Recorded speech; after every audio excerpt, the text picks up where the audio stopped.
They hit us with the 1080p. Yeah, they did. What is up, everybody? Yep, we're gonna be at 1080p here.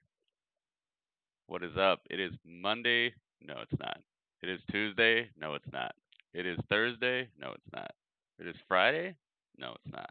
It is Wednesday. Oh, it is Wednesday, guys. Wednesday night. You know what that means. So does Luke Harper, or Brody Lee, whatever you want to call him. I'm on a mission today to say as many wrong things as possible. What is up, everybody? If you can hear me, let me see ya. If you could see me, let me hear ya. Yes. It's time, guys. What is going to happen tonight? TikTok, yeah. I wonder what he's going to do. I wonder if he's going to even show up. All right, let's see what we got going on. Luther looking all crazy on Dynamite. AEW Dynamite. Oh, yeah. AEW Dynamite. They got everybody in the crowd. CMJF out there. Let's see what's going on here. And now it's Adam Cole. Roderick Strong and Bobby Fish have somehow reappeared. I don't know where they were. They got abducted, but it looks like they're back. So right now they're just showing what matches are going to be coming up tonight on the AEW fight card. They're also telling us about Brian Cage versus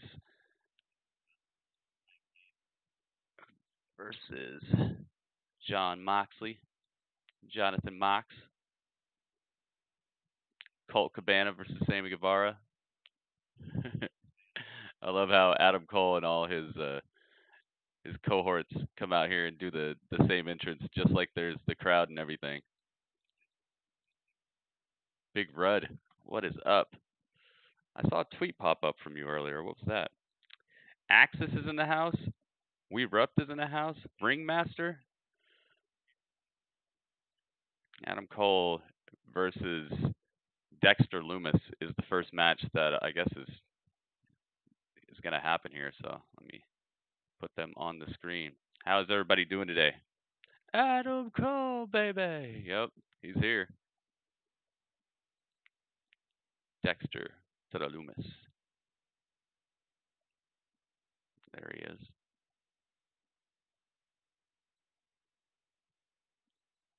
Okay.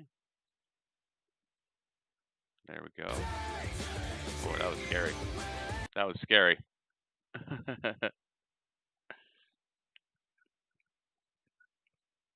This fire burns inside me, man. Thank you for the host. I got to change the color of this on the desk as well.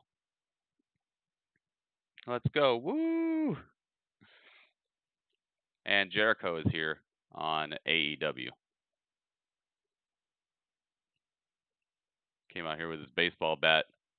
Everyone's got bats now.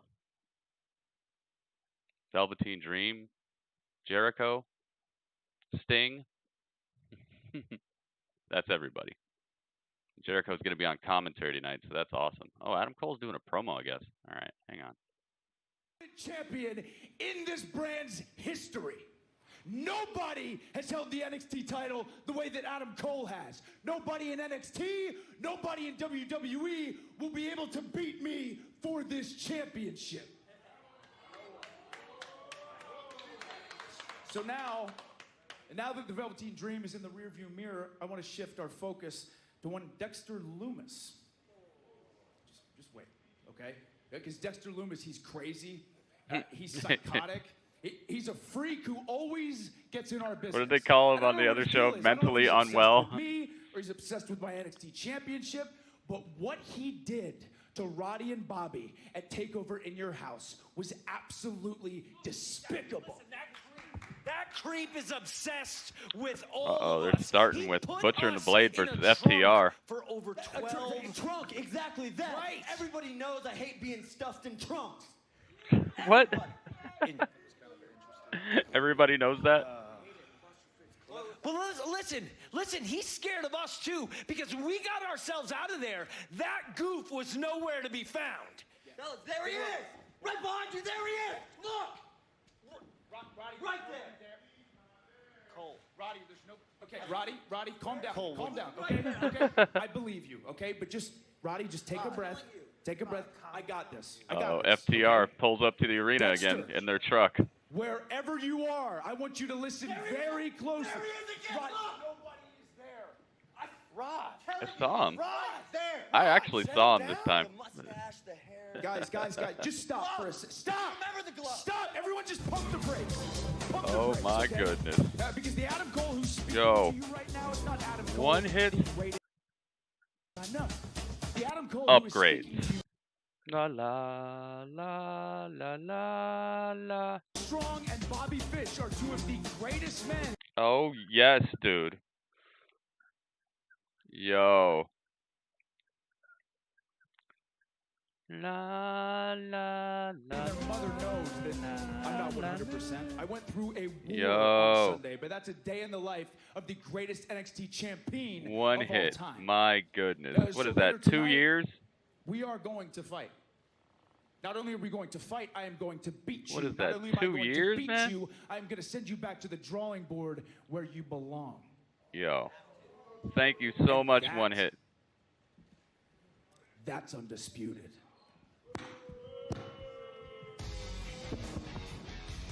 What Adam up? Cole with pointed comments. La la la la la la la la la. All right. Well, I guess they're not starting with that match, but FTR is having their first actual AEW match versus the Butcher and the Blade. All right. So we're definitely gonna check this out. See how they're gonna be wrestling over here. I'm very interested in this. One Hit. Thank you so much, man.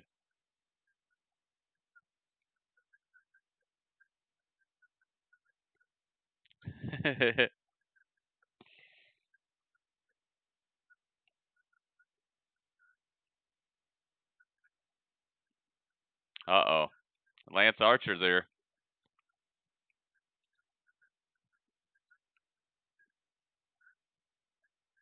All right, let's get Bobby Fish and Adam Cole out of here. All right.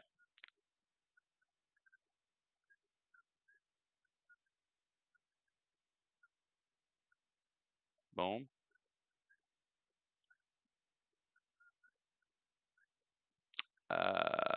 Boom. All right. I do not have the Butcher and the Blade, though. Elijah, welcome back.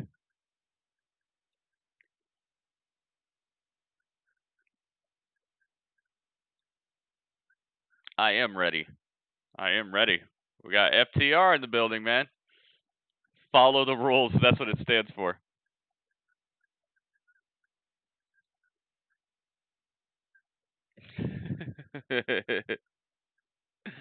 Ban Rudd. No, we're not going to ban Rudd. All right, here we go. Perfect execution, but Oh, I still got to change the color of that. Dang it. And it seems like Butcher and Blade are wrestling a very, very physical yet emotional match.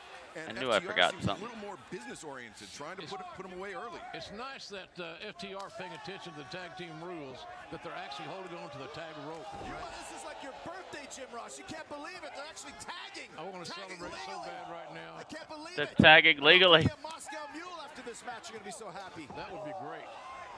That would be great. FTR, all I heard about them, Jericho's was so very money. much a tag team's tag team, just like They're so lucky to have him. we saw both singing in the crowd. These guys harken back to Checkers? Oh, you got Checkers? Halo's in the building. And in theory, Ringmaster's in the building too. What is up, Ringmaster? Spoken of many times. It essentially turns into a handicap match. Turns into a handicap match. Dang, That's right. They only can't a 1 cross the count other there. side to get the tag from their partner. Isolation can oftentimes lead to a victory. Well, speaking of great tag teams, All right, I Circle fixed knows it. a lot about great tag teams. Now One Hit's name on the desk is presentable. It's a presentable color. Know all about that. We've got two of the best tag teams within our own faction. action. That's right. And by the way, you can go to shopaew.com, the only place to get official AEW merchandise. Get yours today. You buy some Inner Circle merchandise there if you want. Okay. They're chanting FTR here, and you know, Dang, this crowd's pretty loud for how many people are there. The more of the issues with Butcher and Blade, and it seems like FTR is just trying to win a match. Well, I think Tobias Butcher is and in the house Blade, too. they attacked the Young Bucks. They were Nice, trying to nice to seize the see you moment. as well, Tobias. Upstaged by He's FTR. like, "Where's So I think- Dudley?" Look at that, nerds. Yeah. Still smarting from that is now Butcher. Look at Butcher. You want to talk old school? He looks Halo like gets every extra single props for boy last at the night. bar. Yeah, Halo's the Look man. at this guy. That's a good point. No frills here. He looks like a villain from the Chicago Amphitheater. Halo was the man far before Becky Lynch showed up. Look at this Fate of New York. Oh, the Gangs of New York. Right. And Escape from New York. All the New York movies. He looks like one of the bad guys. Cash Wheeler leaping over Butcher. Hits the ropes, come back. Beautiful drop kick. Nice agility.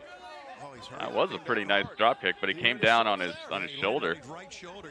He's Paul Turner's saying get back, but I don't think the Butcher. He's the Butcher for a reason. He cuts meat. Yeah, now's the time to capitalize. He lured him in. No. He's taking a page out Dirty of the trick. book. He followed the rules.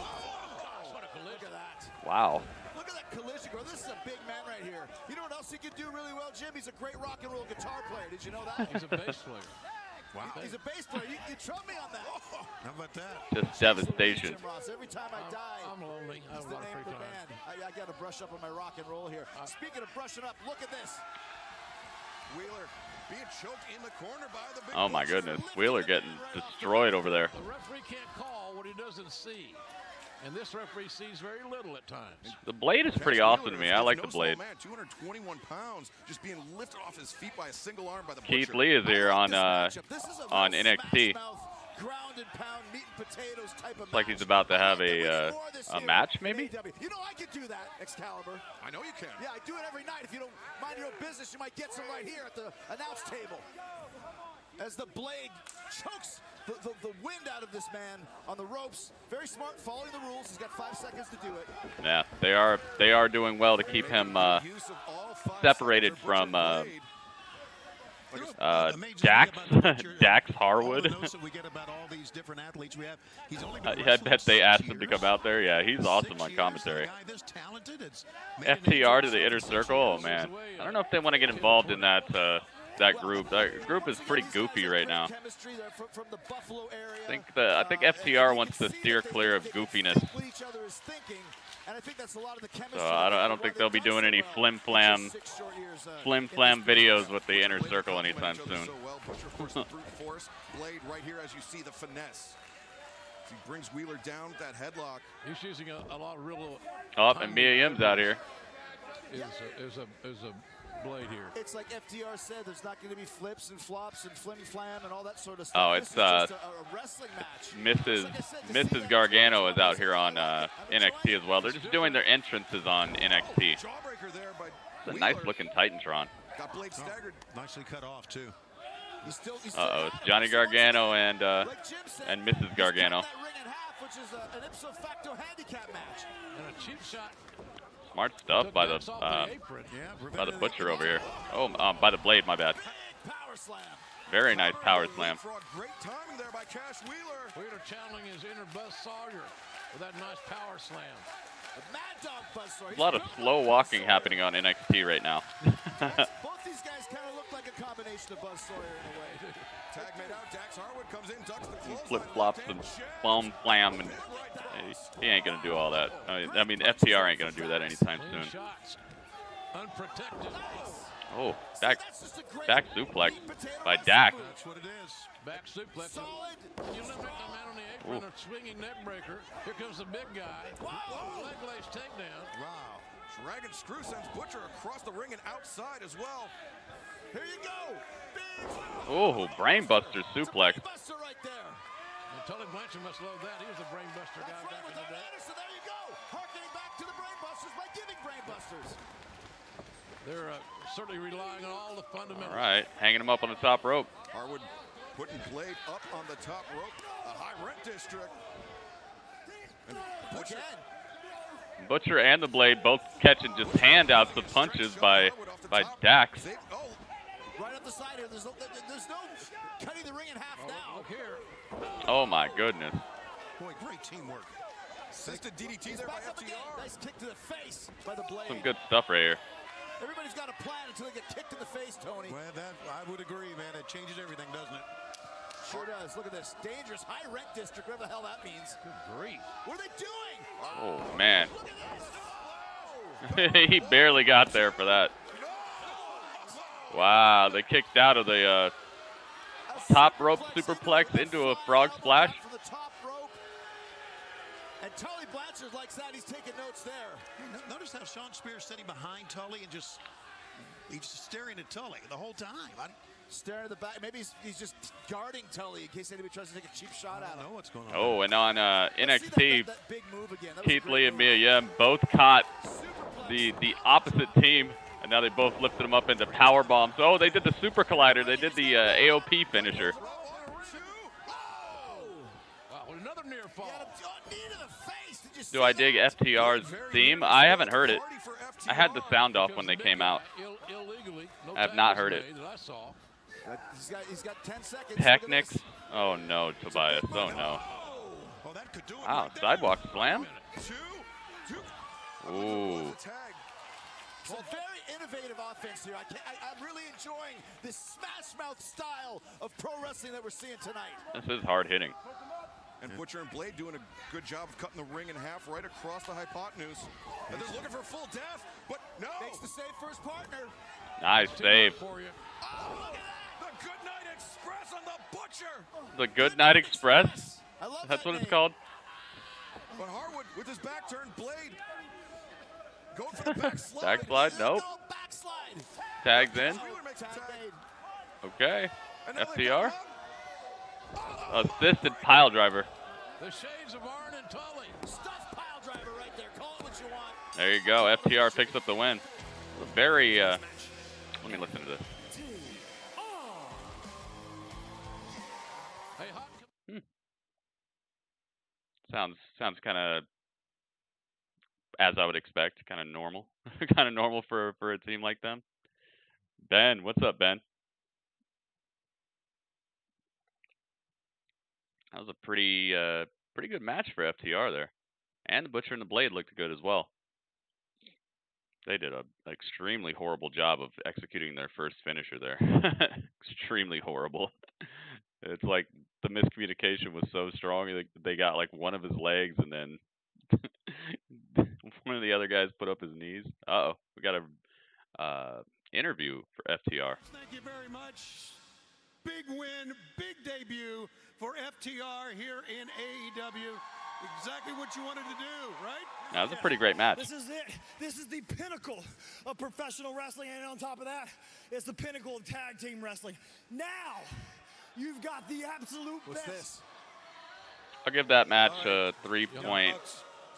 I'll give it a 3 point. Young Bucks have something to say here. The rivalry between the Bucks and FTR goes back We don't want to be years. rude or anything. We just actually wanted to 4. come out here and congratulate you guys. No, That 3.5. match was great. They're not wrong. Not only that, I mean, we also Young actually Bucks wanted are to come out here and say thank you. I mean, a couple of weeks ago, you guys sort of helped us out of a jam, and while we appreciate the sentiment, we also couldn't help but notice that you two sort of failed to properly introduce yourselves to us. That's okay. That's okay. Since we're all sitting I ain't hating. here in That this just ring wasn't right a now, perfect, maybe we could do perfect tag match. that thing right now, right? Definitely botching this, especially to My mess name's up your Matt. own finisher. Then that's This is kind of my brother Nick. kind of a weird way to We've end a been match. carrying tag team wrestling solely on our backs for the past decade and a half. We're the best tag team in AEW. We're the Young Bucks.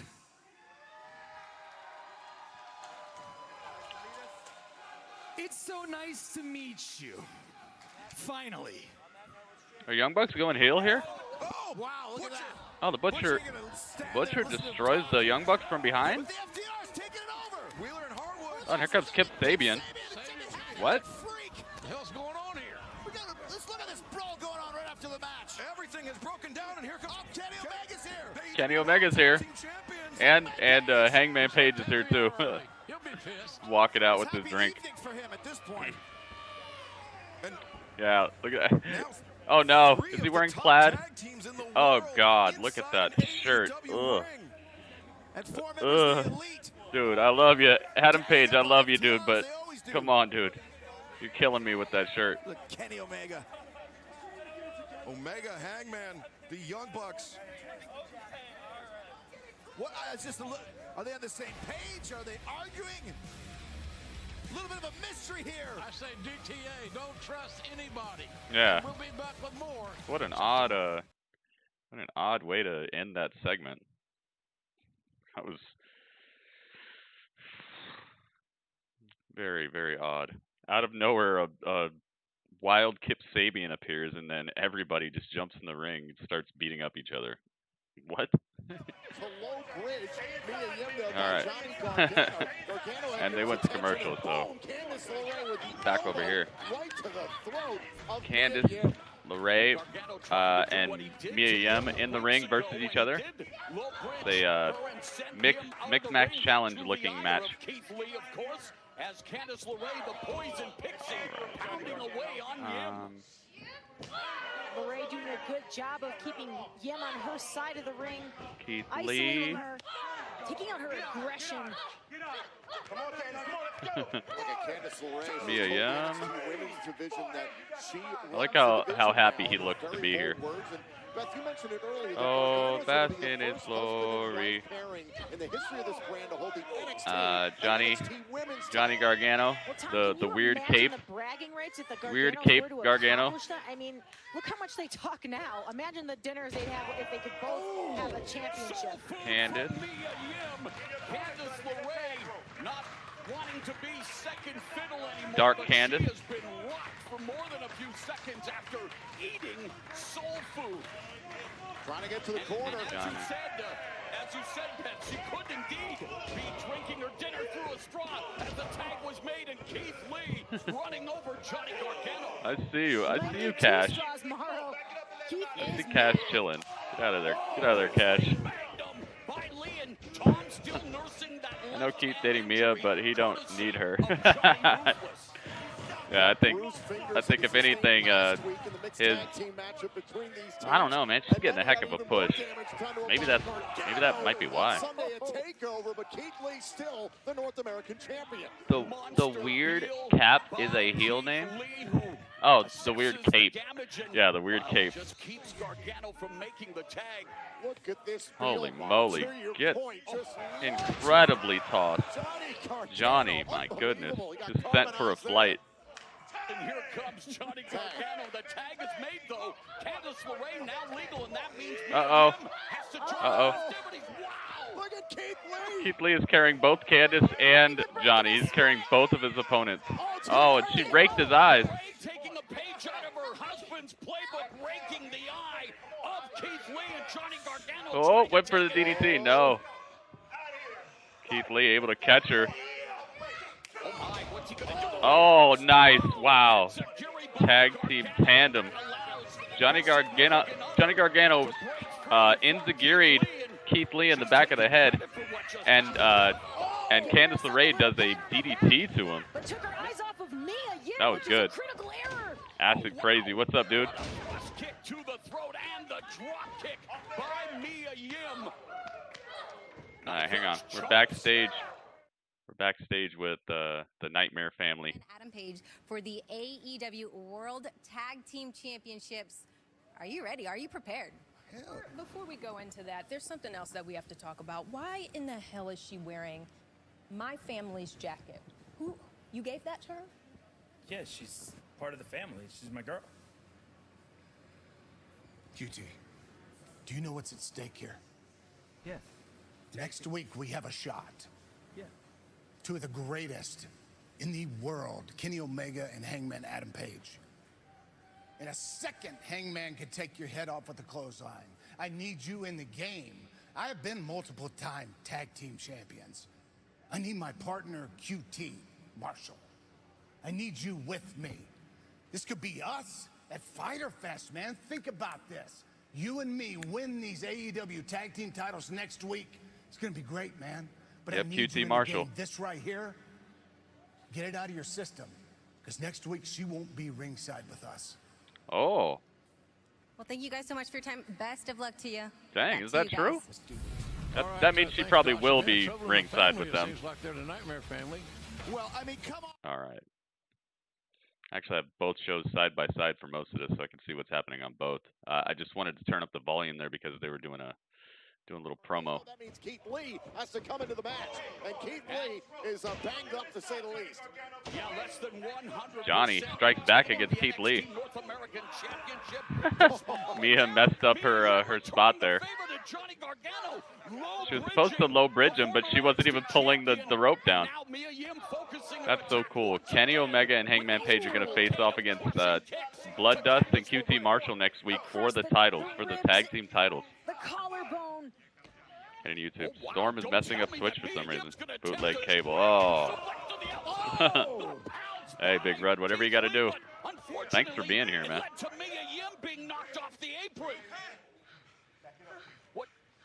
Penelope Ford's going to get a match, I guess.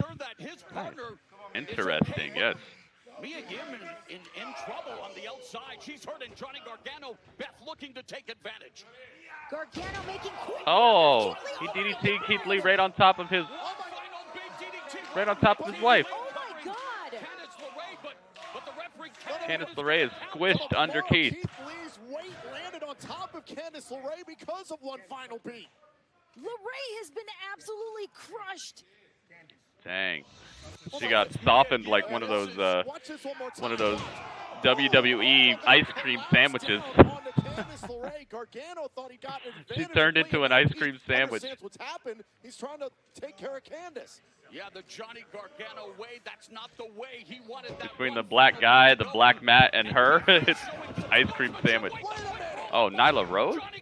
Oh, Johnny got the 3 count, but he didn't seem to be very upset about his wife getting destroyed. Wow.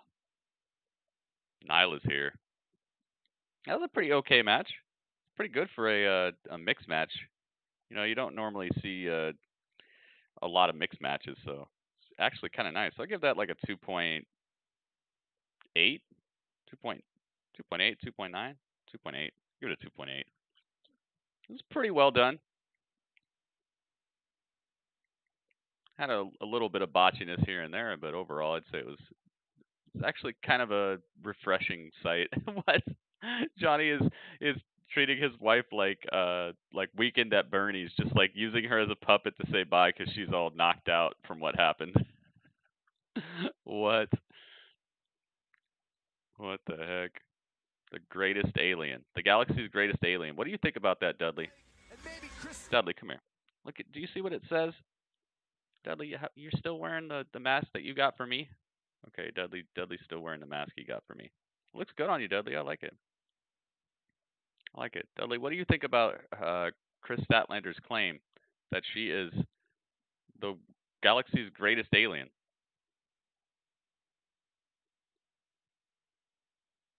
He told me to take off his mask. All right, here. It's not your mask. It's my mask, right?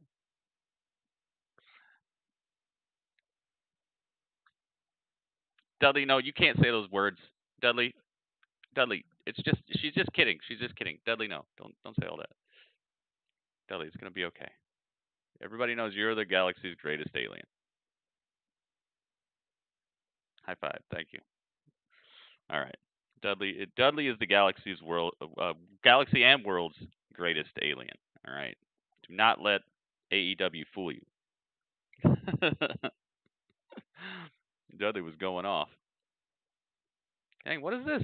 They're just putting every single woman they got into a match? What's going on here? We got Hikaru Tifa, we got Nyla Rose, we got Chris Statlander. What is this match? And they let her bring a weapon out. What is this? Isn't this how Britt Baker got injured, just throwing every single woman they got into a match and having Nyla Rose in there and then just having her take all kinds of bumps and stuff? As the brawl breaks out, Quick start here. And I'm surprised Nyla didn't peel off against Sheeta early on. I don't think she cares. Probably don't want to redo things that caused you to lose one of your best prospects. It's like the Terminator. If she senses a warm body, she's going to go after it and beat it down. And some rare cooperation here between them. Oh my goodness. Oh my goodness. Less than cooperative. And very uncooperative, you're right. Oh my goodness. Oh, has the Game Maker ever smashed the Bit Cup? What happened to Britt was an accident. I know. I'm not saying it was Nyla's fault. I'm saying having a bunch of women in the match and having Nyla in there is exactly what led to it. They dumped her on top of her. It's a great move. Because they're trying to do all kinds of these crazy spots and they got so many moving pieces. Here comes the champ. AEW Women's World Champion Hikaru Shida picking up right where she left off. Oh my goodness. Game Maker, 700 bits. Once again, quick tags between Shida and Statlander. Something we saw earlier in the night. Cutting that ring in half like you told them to do. Oh Jim my Ross. goodness, man. Thank you so much, Game Maker. The old blind squirrel finds an acorn occasionally. And now another, that is the biggest cheer of the day. Up to the top. Nyla struggling to get to her feet. So far, 700 bits, and on top of that, one hit subscribed for 2 years. I hope Nyla gets like a super squash right now. They have not been doing well, but making her the beast that she needs to be, the beast that she is. They let her get crushed too often. Everyone looked really good against her, and it's like, come on, man. You need to give her a buff. It's humid in Florida, and she's not sweating, and we're not sweating because we're getting ready for some more Dynamite. Stick with us. Scoop slam by Nyla. Pretty good, right? And a leg drop. Breathe in the bacon. Breathe in the bacon. See, Dudley, even restaurants know how good you are. Seeing Leo saves Joey's career, oh my goodness. Some of those matches we watched last night were just, I wouldn't even say some of them. Every single match that people submitted for us to watch last night was just incredible. So awesome to see just how much good wrestling happens everywhere.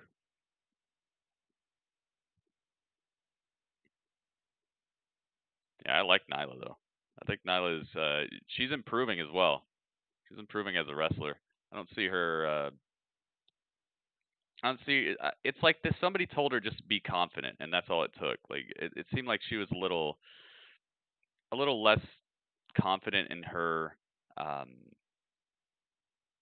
Just like the way she held herself and the way that she wrestled, and it seems like somebody just told her just do it, and it looks like that's all it took because she's been beastly. I just don't like that so many people have been able to phase her and take her down and all that. She needs to be the beast of the women's division because they obviously they're not using Awesome Kong anymore. So like you're already down. You're down by that. That other girl who came in with remember they shaved her head. That girl, she was kind of a beast, and she's nowhere to be found either. Brandy is, I don't know when the last time she had a match was. Britt Baker's injured. Like they need a beast, you know. They need somebody just strong and devastating and fear-inspiring. But they just keep on letting people touch her, you know. It's like if you had Big Show and the first thing Big Show did was just maybe win a title and then get beat up a bunch. They gotta do better. It's like they're in fast motion with her. They just need to slow it down and realize what she could be.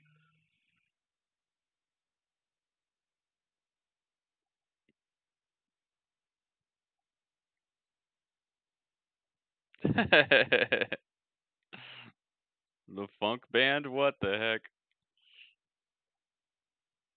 Key and Peele, what in the world? Oh my goodness.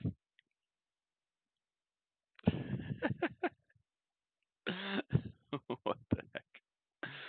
Oh man. now they're showing us what happened last Sunday at In Your House on NXT. Little replay there. We're back on AEW. That's exactly what happened at Double or Nothing when Hikaru Shida hit her with that kendo stick. That's right. It dropped her, and we see the role model herself. Doctor. We got Nyla, and we got Rebel. Or Reba. Hikaru Shida. Starts with a constant. I don't think I have Shida. Calls her Reba. I call her Reba. Okay. At least not yet. Following along with what the doctor says. Ah, wait. Listen to your Do I? doctor, Excalibur. Yeah. Hikaru Shida makes the tag, but so does Penelope Ford.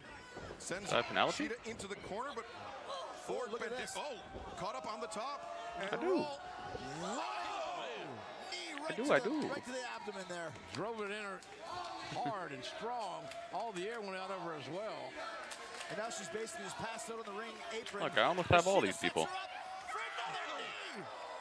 Why they don't just use scary masks? Because they're actually they probably have to pay every time they play it.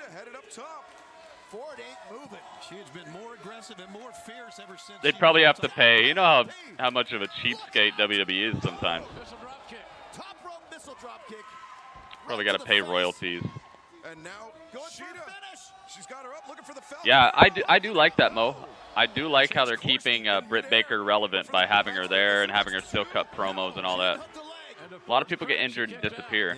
That's what they need to do with people like Jinder Mahal and stuff. Like, just because you're out, just because you're injured, just because you got surgery or whatever, doesn't mean you need to disappear from television. Like, why do you have to do that? Oh, Indu Sheer is here. Statlander with a nice standing moonsault. That's kind of low. It was a little scary. For a woman that is that strong, that's probably cared about bucks. Vertical suplex. Well, she's an alien, Jim Ross. She has different human power, different powers from human beings. Yeah, different power source. You're right. Different power source. That's a size advantage coming into play right there because that was a really well. I know. It was so much news about Io getting the championship. That's a very competitive match, guys. I also think Penelope's still selling the effects of that drop kick from the top rope to her head. Indu Sheer is here. To the face. See what they're going to be up to. I was worried that these guys got released behind the scenes or something. We didn't see them forever. Ooh, nice stuff. Oh, goodness. Stunner from Penelope. Illegal tag by Shida. Is she legal?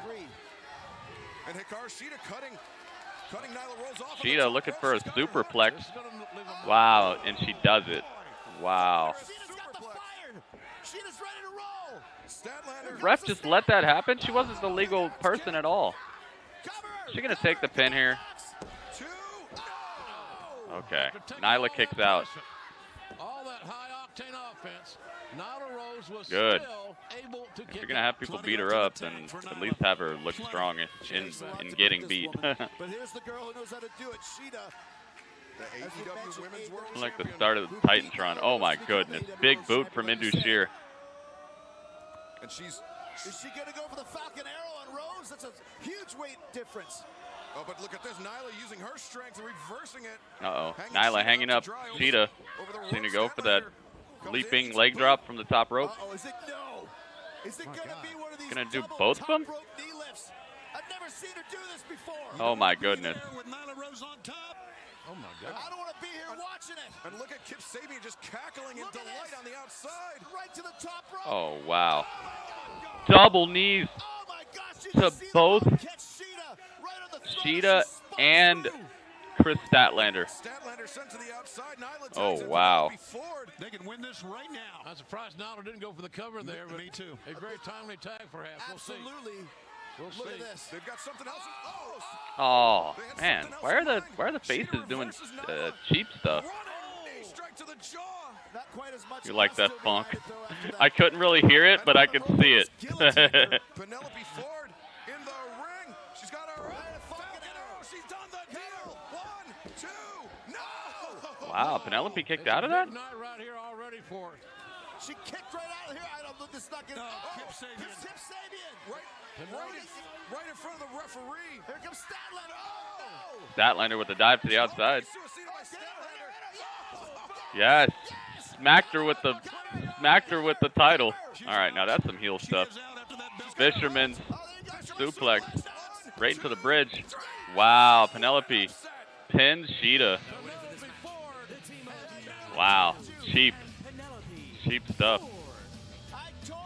But hey, both teams were acting like heels there. Illegal tags, staying in the match for like 20 seconds, doing super power moves versus the other person, and not even being the legal woman. Both teams were just dirty there.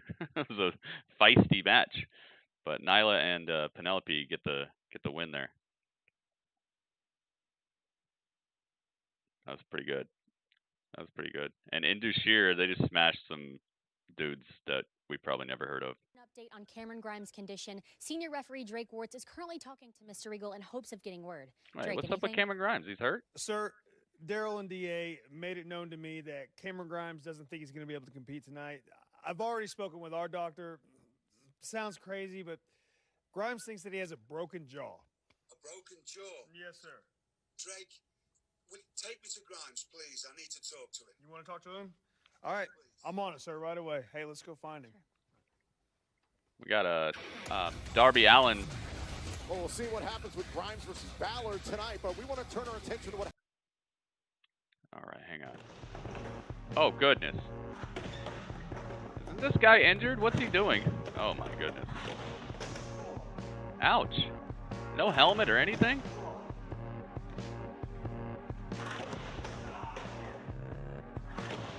Darby Allin's just falling over and over and over again.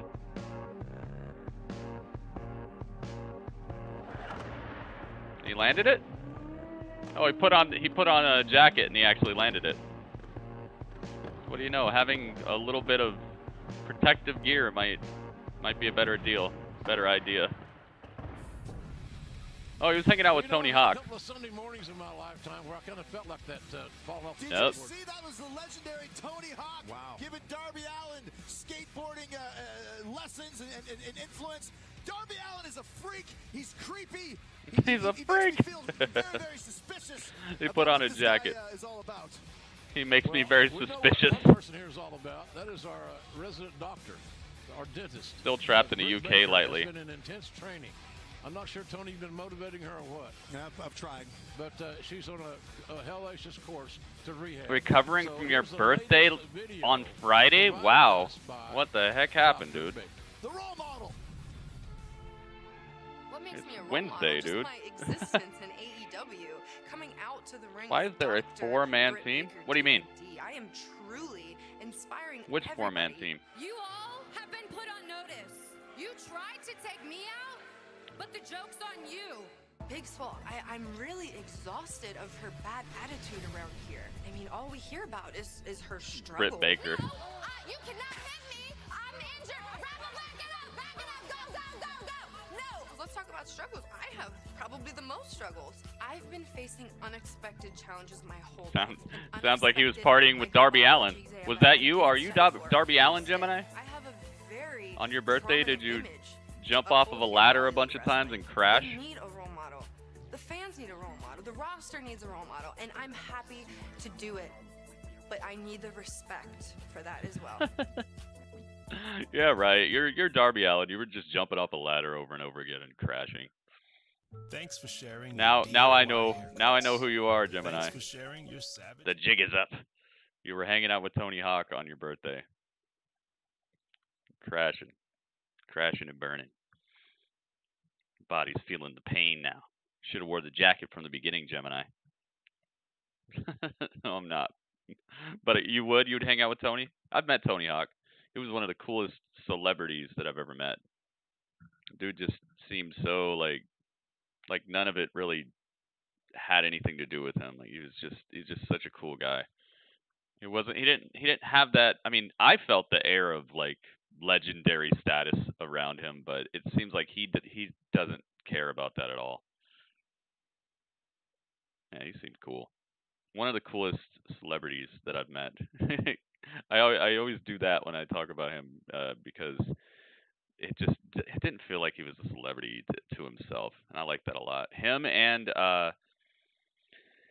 Stan Lee. When I met Stan Lee, he didn't seem like he had that I'm a celebrity type of thing. He just seemed like a cool guy who he knew he was lucky to be where he was at, and he was just happy to meet everybody that he met. And yeah, Stanley, I'd say Stanley and Tony Hawk are two of my favorite famous people that I've met. I've seen Dudley get arrested for eating too much bacon. No, he actually, they thought that, and they were about to arrest him, but then they found out that he is bacon, and they were like, oh, okay. I can't skateboard, but I would like to try with Darby. Skateboarding is, some people pick it up easier than others. A lot of balance involved. It's scary to me, man. I've tried to be good at skateboarding before. It's just scary.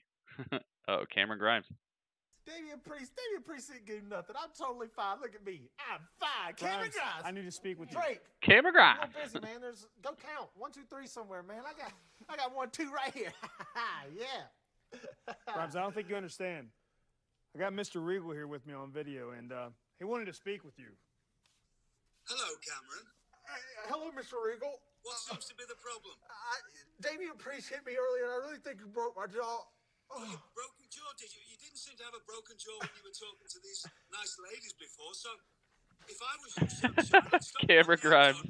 What happened, man? because you're competing tonight against Finn Balor. Mr. Regal. Go and get warmed up. Okay. Drake, get out of here, you stooge. What are you girls doing here? Nobody wants to go downtown with y'all. Get out of here. I gotta get ready. I gotta get ready. Get out of here.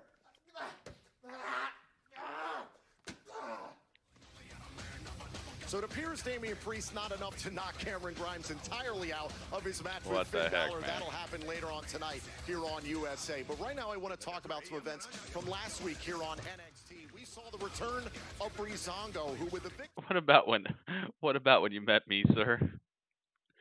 I don't remember when I met you. But I don't know. Are you considered a famous person? I guess, yeah, you'd be famous to me. You're one of the coolest as well, Big Red. A+ acting, yeah, great acting there. It is developmental, so I guess we can chalk that one up to learning the ropes. Yo, oh my goodness, upgrades.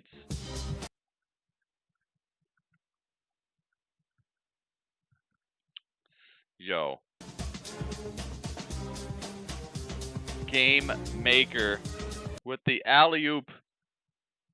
La la la la la la la. Game Maker. Thank you very much.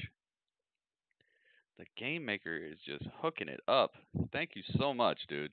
Game Maker to Tobias. Tobias now has the badge next to his name, and he has the emotes. Dude.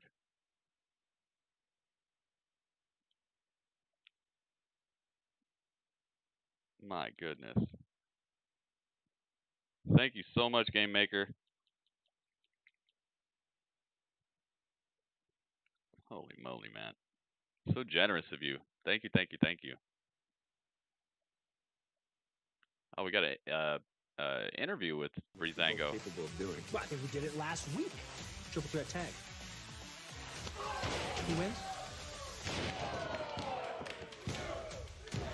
We win. You want to know why? Why? Because we've changed the game plan up. That's good. It is good. And here we are, number Is one. this their new NXT theme song? Tag titles. Breezango taking on Emporium. Emporium? I nailed it. You're thinking of Armani Emporium. Nope. It's Imperium. Fabio and Marsupial. It doesn't matter. It doesn't Does matter. not matter. Enough joking, man. Enough Boys. joking. We have 2 guarantees. We're going to entertain the fans up until that first bell rings. But after that second bell rings, we're looking at the new NXT Tag Team Champions. Are they fighting them tonight? Well, one thing you can't argue, everyone loves Next Breezango, week. And finally, we just learned. Would have been nice to have that match this week. I think it would have given an oomph to this this episode. So I still don't know, like, what is the... okay. Here we go. Here's some carrying cross. I was about to say, he better be on this. Walter's groups and Walter. Yep, he said Emporium. Yeah, that it is a charismatic tag team. That is for sure.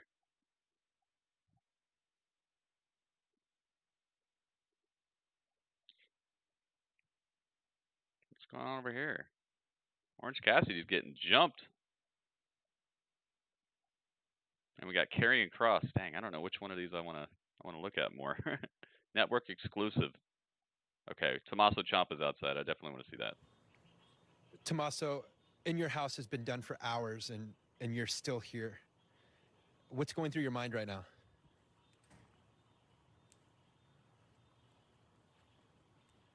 Nothing at all. Tommaso, was Karrion Kross tougher than you expected? Were you ready for him?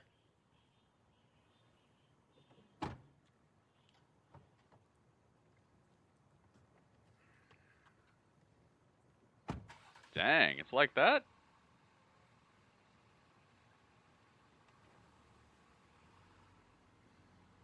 Tommaso just gets in his car and drives off. Didn't say a word. Too bad. An uncertain future. Now you for ran into Tommaso a Ciampa, savage. but in our future this evening, Mr. Ran into a savage, dude. What do you expect? You got to know it's wrestling. There's always going to be somebody bigger, better, stronger, faster. Gotta pick yourself up. Pick yourself up, Tommaso. It's going to be all right. Of course, another member of the Inner Circle. He probably thinks he's never getting Goldie back. Cabana here later tonight. Now what is he? Come on, dude, Mo. He's still a super savage. He just ran into like the hottest new thing that exists in NXT. So it's not like they're doing it hip. They're doing bad by him. Somebody had to lose the match. He's never done. Don't want to talk about it either. Me either. I completely agree. I'd be like, nah, I'm cool. I don't want to talk. All right, so we got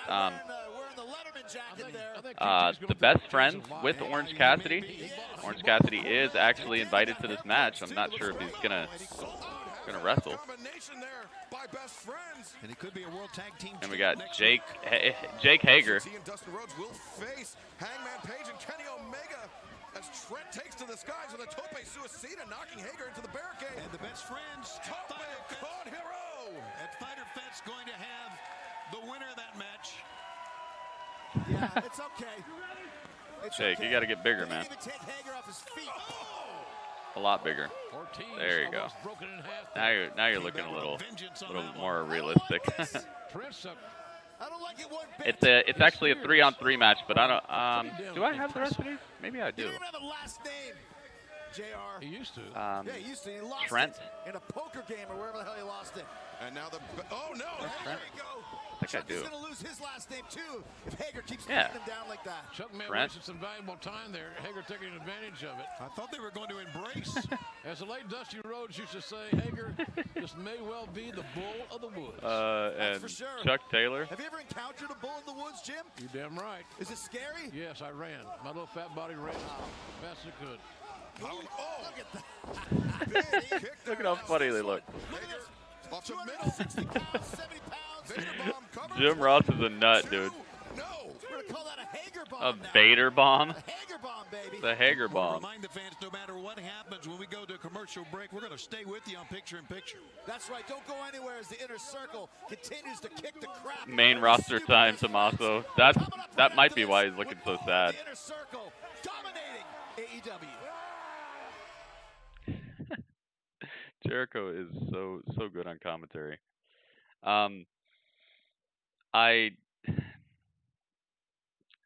That is a thought that crossed my mind as soon as he got in and started driving, and like I could tell he wasn't gonna stop. I was like, oh man, he better not be driving to SmackDown. I know he doesn't want to go there. I'd like to see him go to Raw. I'd like to see him go to Raw and have a feud with Randy Orton.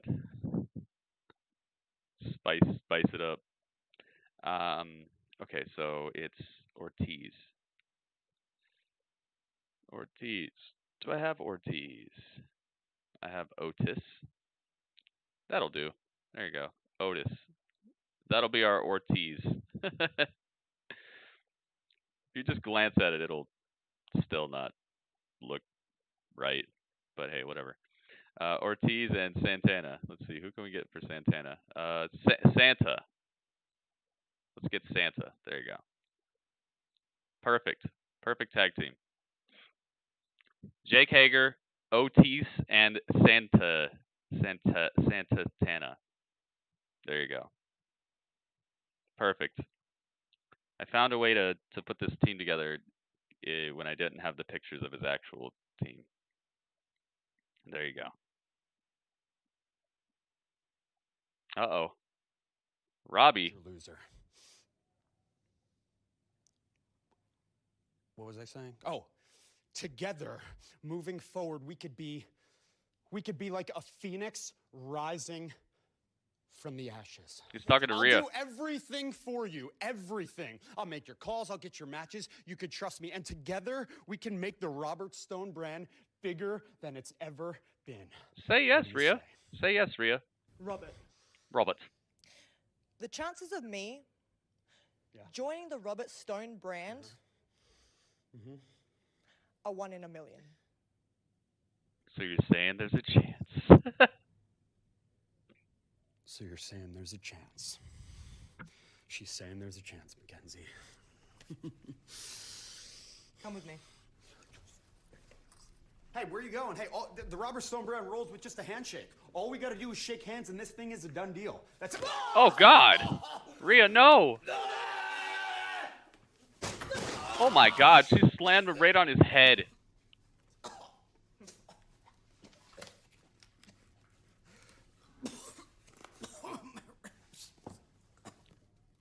Well, I would say that's a signed contract. They're friends. Dude, she slammed him on his head. I've seen Dudley in a jet fighter. That might be the next emote I could make after I beat Final Fantasy. Switch out the Dudley emote and make it the Dudley in a jet fighter. Who knows? Gritty, you saw NXT already. Yep. I'm above dirt sheets. I get the shows ahead of time. Oh my goodness. Dude, she slammed him on his head. I'm not kidding. Like right on his head. She went for a scoop slam, but the like edge of the garbage can was like too high or something, or higher than she thought, and she slammed him like straight head first onto the rim of the garbage can, and then the rest of his body came down, like slumped into the garbage can. I would not be surprised if he's announced as injured right after the show. That's what she does to me when I talk to her, and I love it. I was about to say, is that how she treats you? You're one of those guys? Uh-oh, Orange Cassidy's hands firmly in the pocket. Your back's on my street. Oh, what's he doing? Santana Ortiz. Oh, look at that. What is that? What is that? And now Cassidy chopping on Hager. He knocked him over the railing. I'll tell you what, this Cassidy taking out all of the inner circle by himself. He really is. Look at that. He leapt over Santana, hit Ortiz. Cassidy coming over the top. Goodness gracious, DDT. He's almost like a pool shark. He lulls you into thinking he's not going to have energy, and then he explodes like this. Dude, look at Finn Balor. Orange Cassidy. A scintillating sequence of offense. Now he's on top. What's just going to happen? Best wrestler in AEW. Stop him right now. Look at this. I told you. I'd say he might be a little better than Pac. Best friends there to break up the pinning predicament. No. Because they cheat and lie at every step of the way. My guys follow the rules. Triple teams, double teams. But Hager's going to put an end to that. Trent went for the knee strike. Hager? Oh my goodness. Hager with a clothesline over the top rope to Trent. It's just a clothesline sending Trent over the top. It's a clothesline over the top rope onto the floor. Decimation. And now Hager with Orange Cassidy isolated. heel Rhea. I don't know if she's a heel. I think she just needed to get the point across. Lumberjack Dudley. That would be cool. Look at this. Santana springing off Ortega. Wow, beautifully done. Vicious cannonball. Wow. Right into your lazy Santana with a beautiful assisted cannonball. Please tell me. I don't know. Here he goes right up to the top rope. Now they're looking for street sweeper on Cassidy. But wait. Oh, goodness. What's going to happen? Dude, that was Chuck Taylor shoves Santana off the heart-pounding action right there. Got pushed off the top rope. Rolled him into the pin. Wow. Bum, bum, bum, bum, bum. Ow. Pretty urban. Ken Bala. He's got Floyd. My goodness. Oh my God. Oh, this match is broken down. Man, Get Santa out of here. Pissed. Not Santana, but Santa. Ribs of Trent with the bat. If nothing else, he's been embarrassed here now, not once, but many times on television by. They handle the bat on the head. Right in the head, that wooden bat. And Jericho is as violent and vile as we've seen him. He's been embarrassed here on television, here live on TNT. Jericho hopped off the announce table, and now he's in the ring, When they got their World Tag Team title shot, helping out the Inner Circle. they have been laid out here. And now Santana with the Oh, bat we got in Cameron hand. Grimes versus. The best. How are you the best? You just lost. Jericho's got a bag of oranges. I got a feeling this is not a peace offering. No, there's not a fruit basket in anybody's future here, I don't think. Those are blood oranges that he has. Blood oranges. I don't know what going on Loading here. Even more oranges into that bag. That's got to be 20 pounds of blood oranges. Oh no, Orange Cassidy. Jericho. Son of a bitch, huh? See what happens? Huh? You see what happens? Gonna beat him with oranges. Orange Cassidy. I mean Santana, not Santa. Yup. You know what's up, man. You know what's going on. He's bleeding. He's out. They need to stop. Someone needs to get out here and stop this now. He is gonna beat him up with oranges. This could crush a man's skull. Oh goodness, he hit him with a sack of oranges. The 20-plus pound bag of oranges smashed. And Orange into the head of Cassidy is bleeding. A bloody Orange Cassidy has fallen, and he has fallen hard and heavy. At the Oh hands dang, of the blood Inner all over the Circle. mat. Oh, they hit him again.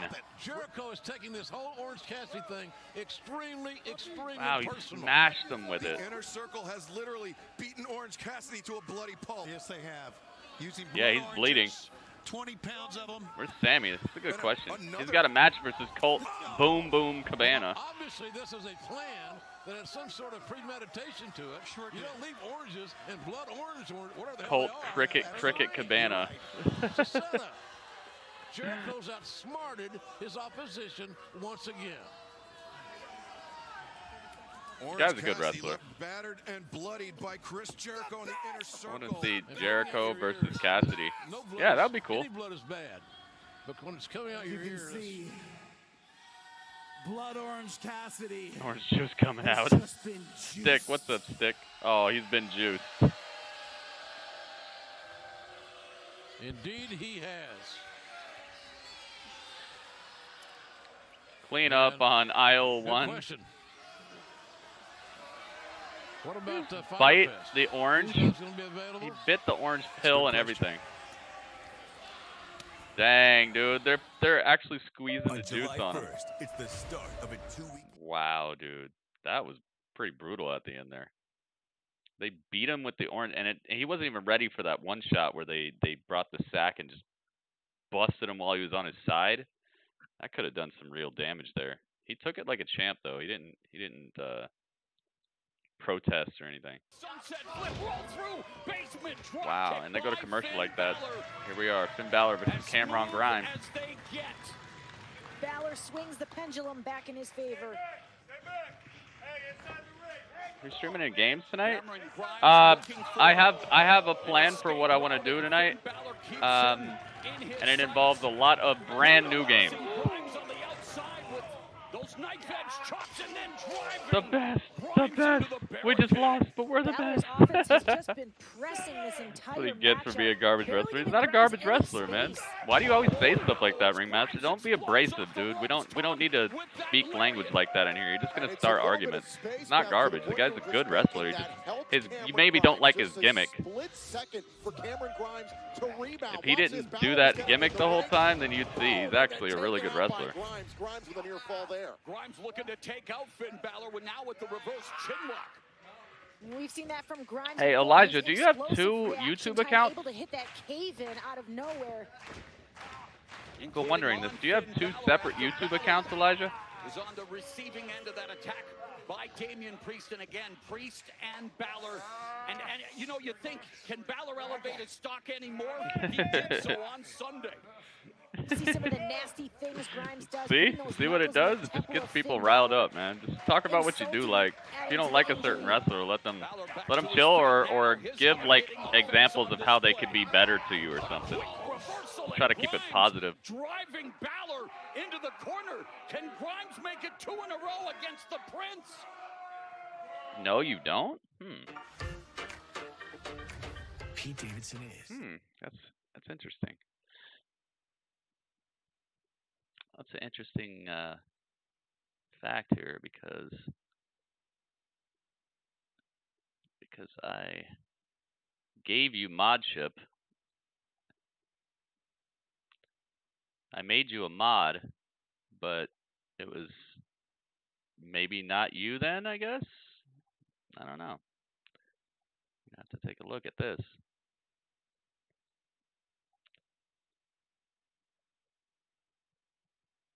Let me get to my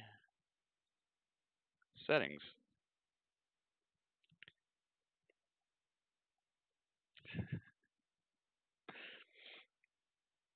I'm staying awake. New games are tomorrow. That's what you think. I got new games, man. I got new games. You just watch. Don't believe me, just watch. Yo, but I did see that full arena thing that you tweeted me, Ringmaster. That was awesome. I liked that WrestleMania. That's one of those WrestleManias that people tell me is like the worst WrestleMania ever. And I watch it and I'm like, no, it's actually not. Good little mic stand for me. Uh-oh. MJF. Thanks. I have been undefeated for over a year. I am the holder of the beautiful Dynamite Diamond Ring. I have been ranked #1 for not 1, not 2, but 3 consecutive weeks. And Jungle Jabroni Jack Perry got a title shot before me. Yep. You people think that makes sense? Yep. No, makes perfect no, it sense. doesn't. The favoritism in this company is egregious. There's a reason why when I walk around in the back in my locker room, I'm met with nothing but dirty looks. It's because all the boys know, no matter how good they get in the ring, no matter how much they improve on the microphone, no matter how over they get on Twitter with the marks, eventually in this company, you hit a ceiling. And Shivani, you are looking at that ceiling. I am a great white shark swimming in a sea filled of minnows. Talking that trash. Let me cut you off there, Minnow. You're looking at a great white. Oh. Billy, that was so funny. You know what's really funny? I'm shocked you're not too busy trying to get another one of your scumbag, talentless sons a job here in this company. What are you going to do about it? Whoa, whoa, whoa. Wardlow. Don't ever. No, you made the mistake. You made it. We're out of here. We don't need this. All right, before this gets out of hand, JR, let's go back up to you guys. All right, Tony, do the best you can down there. Well, ladies and gentlemen, we're taking back, and there's a lot of rumors regarding Colt Cabana being offered a spot in the Dark Order. Is he going to take it, or is he not? Was it a grandstand play? Well, let's take you back and take a look at how this whole thing kind of came together. Only YouTube, Colt huh? Cabana to That's the odd. Dark Order. Is it a possibility that there's more than one Elijah Washington and they both come in here? They're trying to get him as part of the Dark Order. Oh, he tried to get fancy, but walked right into the Judas effect. I wish it continued. Me too. Loss is a part of life, Colt. I wish that too. We all suffer losses. Oh, yo. So maybe the Dark Order is part of Colt's story. I hope it will be. Do after a loss. It's how you respond. Colt. All right, so I'm gonna moderate. Can help you. Maybe he's got a twin. Yeah, just two of two people who come to the same stream and are always active. He's got a twin. All right, I'm gonna remove the other one then. That's nothing I want to be a part of, but.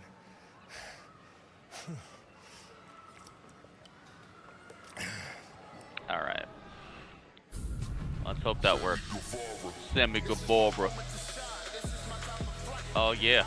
This bout is set for one fall with a 20-minute time limit. Man, don't give Sammy a loss here versus this clown show. He's a good wrestler, but he just needs to chill out. I hope he joins the Dark Order. Look at this. They got Sammy, the Spanish God, at 9-9, literally 50% record. Ugh. But he's injured. I know, right? All right, so you should have a wrench now, Elijah. Welcome to the Mod Squad, the Wrench Bench, the Blue Crew, not the Blue Chew. We don't need that. We're stallions. Okay, we're like Matt Riddle. We're stallions. All right. Ooh, Cameron Grimes leaping into the pin. There's no way Cameron Grimes has beaten Finn Balor after that match he had with Damian Priest. There's no way. Finn Balor's power level went up so high by beating Damian Priest in that match. There's no way Cameron Grimes is getting this. If he did it without an assist, Beth, I will lose my mind if Cameron Grimes beats Finn Balor after the match he had at TakeOver. It just ain't time, man. Ooh, almost got him though. Yeah, Sammy is amazing. Yo, he liked the tweet last night. Sammy Guevara actually liked the tweet last night, guys, so he sees us. Oh, nice move. I mean, Grimes is money in the ring. He's a good wrestler. I'm not saying he sucks. I'm just saying, Grimes can't believe it. He jumps over the ropes and didn't limp. Cameron Grimes because he's finding out how tough Finn Balor is. Grimes is getting in his own head, perhaps doubting himself. Boom, boom. Coca better, boom, boom. Savage is all about looking for the cave-in. Wow! Oh, 1916? Wow. Cameron Grimes able to kick out at a 1916. Sammy Guevara with the middle finger right in the face of Colt Cabana. Colt's like, I got one of those too. I got two of those. Cameron Grimes looking to up the ante, heading to the top. Finn Balor poised to pounce. Oh my goodness, that's done. Midsection, a picture perfect. No That's done. required. Coup de grace by Finn Balor. I was gonna hit him with it anyway. Even the score. 1916. 1916, and that That's will done lead for. to the 1, 2, 3. Just plastered him. Is even. Finn beat Cameron Grimes. Saw that coming from a million miles away. All right, Colt Cabana versus Sammy Guevara is happening. No, there's not. That match was exactly what it needed to be. See, this is the type of match I'm talking about. It doesn't have to be 15 minutes. You can make the other guy look good and still get the win. It doesn't have to be 15 minutes and kick out of every finisher and all that. Just build the story and get it over with. Oh, a host with class. Cameron Grimes, I'm sorry, dude. 40-year reign. I'm sorry, man. They start losing. Cameron, I'm sorry for what happened, but it was time. Oh my goodness, beautiful move by Sammy. What was that? Absolute lightning. Want to remind everyone What was that? Like a super flip? Picture in picture, regardless what happens. Stay with us, everybody. Picture in picture is coming your way right now. Cameron is he definitely gets in here as soon as he can. And I understand. I mean, he had some beautiful ladies to talk to earlier, and then on top of that, he had a match versus Finn Balor, and now he's right here. Perfect timing.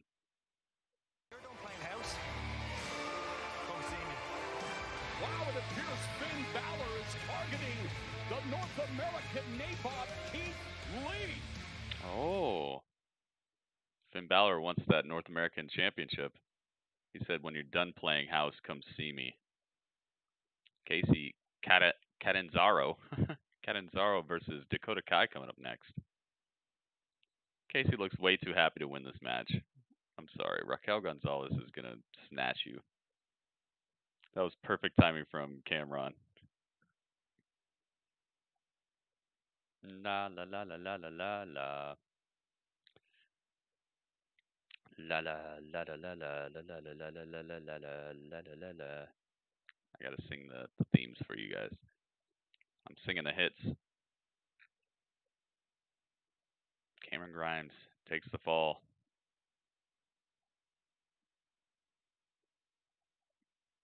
But Finn is just on fire right now. Coming off of that win versus Damian Priest, it would look crazy if Cameron Grimes was able to knock him off. He looked just way too strong in that match. That match was way too good.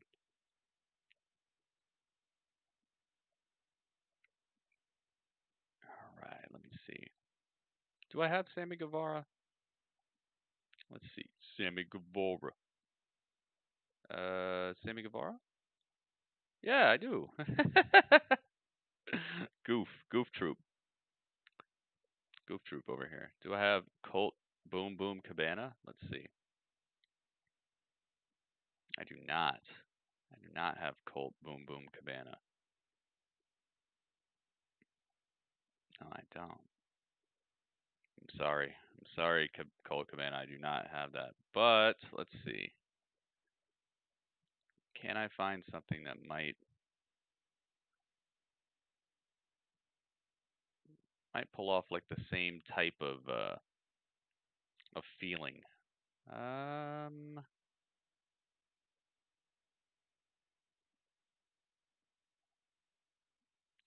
Let's see. Do I have anything like that? Yeah. Joaquin Wilde. How about that? There you go. Colt Cabana. All right, we're back. Morpheus Cabana. Losses, hard-fought losses. Actually, Morpheus is not. Morpheus is not a jokey guy. Incredible squat by Jokey guy. Cabana rolled him up and popped him with the elbow and bent him in half. But Cabana cannot follow up. Can't find anything. He's still trying to get his Finn for North American champ. I could see it. I could definitely see it. Oh, the kick just shoves Cabana down. And now Sammy Guevara. He's wasting too much time. Sammy Guevara. Second rope. Nope. Cabana creating some distance. Oh, double up kicks to the abdomen. So these younger guys are so hell-bent on creating offense off their feet from the top rope, etc., that they sometimes lose sight of what's more simple. Yep, they lose a sense of timing is what Bionic elbow. A version of the bionic elbow, gentlemen. How about that? If you will. Cabana sets his sights on Guevara, the flying apple. In the flying apple? Don't forget, join us for Dark, Tuesdays at 7 o'clock on our YouTube channel. And right now, Colt. Oh, yeah. Oh, nice. Great. Good adjustment there. Big splash. Very good adjustment. Got him an ear fall. Sammy's in the bad way here, man. That's what I like about Colt is his ring knowledge. His ring knowledge is impeccable. The spots that he comes up with are very, very innovative. But there's just this like utter lack of believability when it comes to his want to win a match. I don't think we'll ever forget. And now Sammy Guevara gets caught up on the Get caught. Uh-oh. Sammy's going flying. Wow. Colt, top rope, moonsault. Nice, beautifully done. Right into the pin. See how good of a wrestler he is? And you don't win. Dudley versus MJF wheelchair match. Maybe what Colt Cabana is thinking right now. What do I need to do? What am I doing wrong? Maybe more specific. Yeah, well, you know, I don't think he's doing anything wrong. I think he's just Dakota Kai and Raquel Gonzalez on their way to the ring right now on NXT. He connected quickly with it. We talked about that as being a veteran, knowing to go up and get it done quickly. He's got Sammy Guevara. Oh, wow. He's looking for the Chicago skyline, but he slipped. He slipped again, and now Guevara going for the torture rack. Cabana up on the shoulders. An unforced error, if you will. Wow, hit him with it. He hit him with it. Go to sleep. It's done. Wow, Sammy gets the win. After another slip. Okay. Not even a banana peel. Yeah, I mean, he got up on the top. Looked like he had him. Put Sammy into the winning record category. He was 9-9 before this. He had a completely even record. That was impressive strength right there. It's a pretty okay match. I like that match wasn't overly drawn out. This has got to be where Colt's gonna join the Dark Order, man. Uh-oh. Join the Dark Order. Look what just came up on the screen. Join the Dark Order. Well, here we go. Wow, it's Evil Uno. They should be trying to get Sammy while they're at it. Dark Order. The Uh-oh. complement of the Dark Order.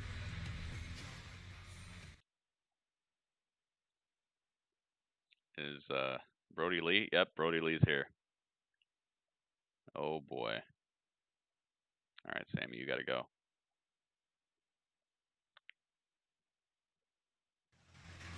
Mr. Brody Lee. Oh, Brody Lee is here. Uno's back. Yeah, I guess they opened up the borders. There's some issues going on. Now, is that a metaphor What did he do? for something bigger to help Colt Cabana, quote unquote, get back on his feet? What to come out here, extend the hand to Colt. And Cabana. They would stop that music, dude. He's following them in. He is following them. Different tunnel. You get out of here, you big fat loser. This is my moment. Play my music. Yeah. I'm the best damn wrestler AEW has. I'm the greatest. I'm the greatest. Uh-oh. Oh, great. Oh, great. Play this moron's music off. What's your problem, huh? Huh? What's your issue with me? Sammy, I do not have any issues with you. Then why the hell are you out here interrupting my win? Actually, I'm out here to tell you that I respect you. Because when I look at you, I see a young Matt Hardy. Casey is snapping on NXT. A never say die mentality, a stronger than death mindset. Regardless of how hard you get hit, you always get Scorpion back kick from up. Dakota. And I respect that. The reality is this: you are the future of AEW.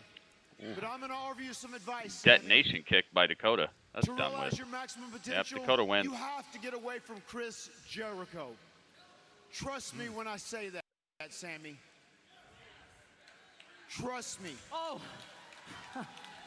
Oh, shut up. You want me to trust this man? This man tried to kill me not once, but twice, and that's a fact, Matt Hardy. You know that's true. A matter of fact, Matt is an excellent driver. Matt enjoys watching Sammy sprint. Sammy, if you had my attributes, then you would reach. A mattribute. Shut up, you moron. Huh? You coming out here so stupid. I don't know if you're dumb, stupid, broken. I don't know what the hell it is, Mr. Matt. Yes. Samuel. Let's chill. I must step in this ring because these events must be documented. I am going to mash you into a mofongo and aid you. Mash you into a mofongle.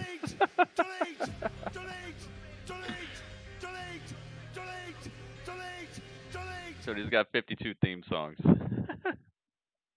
I'm gonna mash you into a mofongle.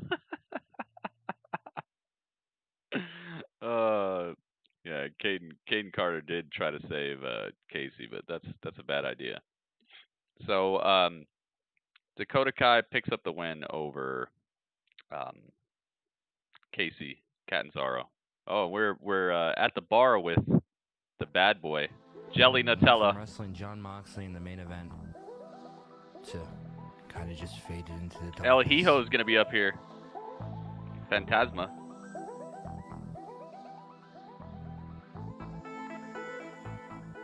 Sometimes yeah. I feel like my Beats. best moments in wrestling are behind me.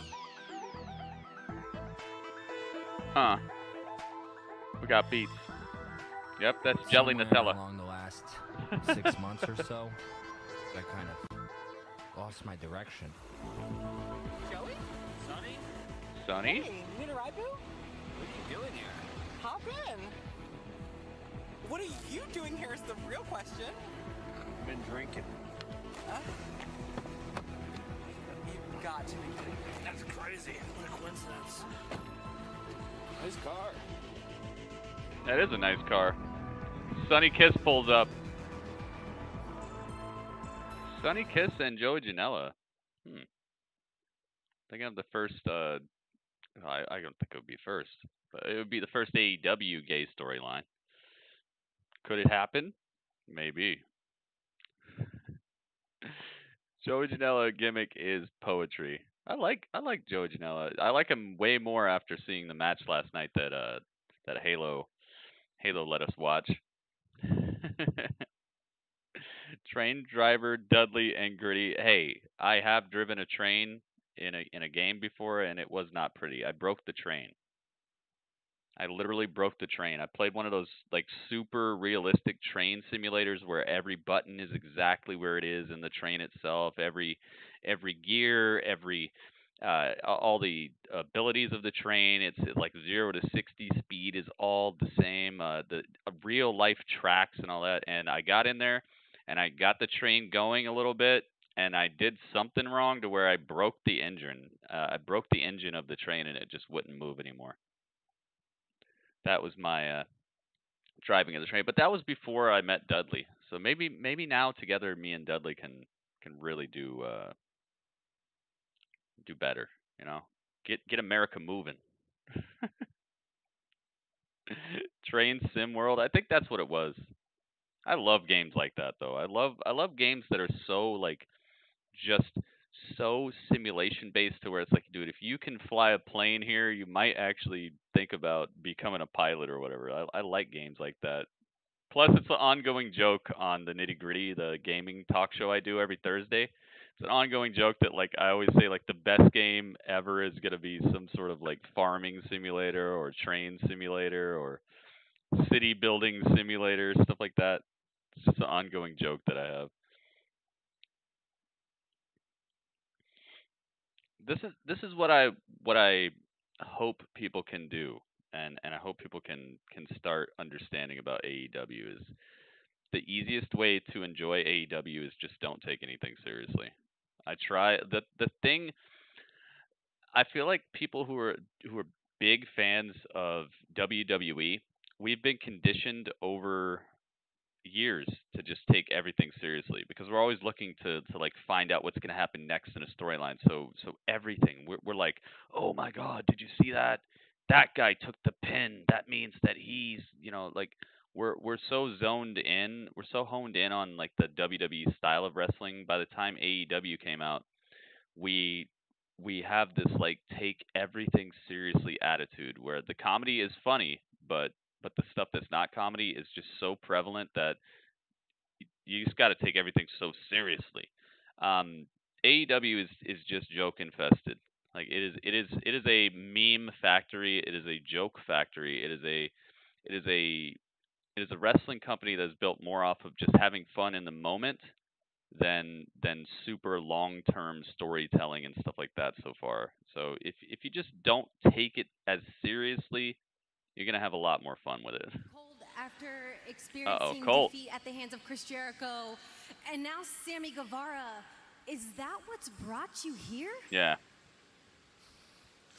Please. What's this? Thatcher? Thatcher missing a tooth.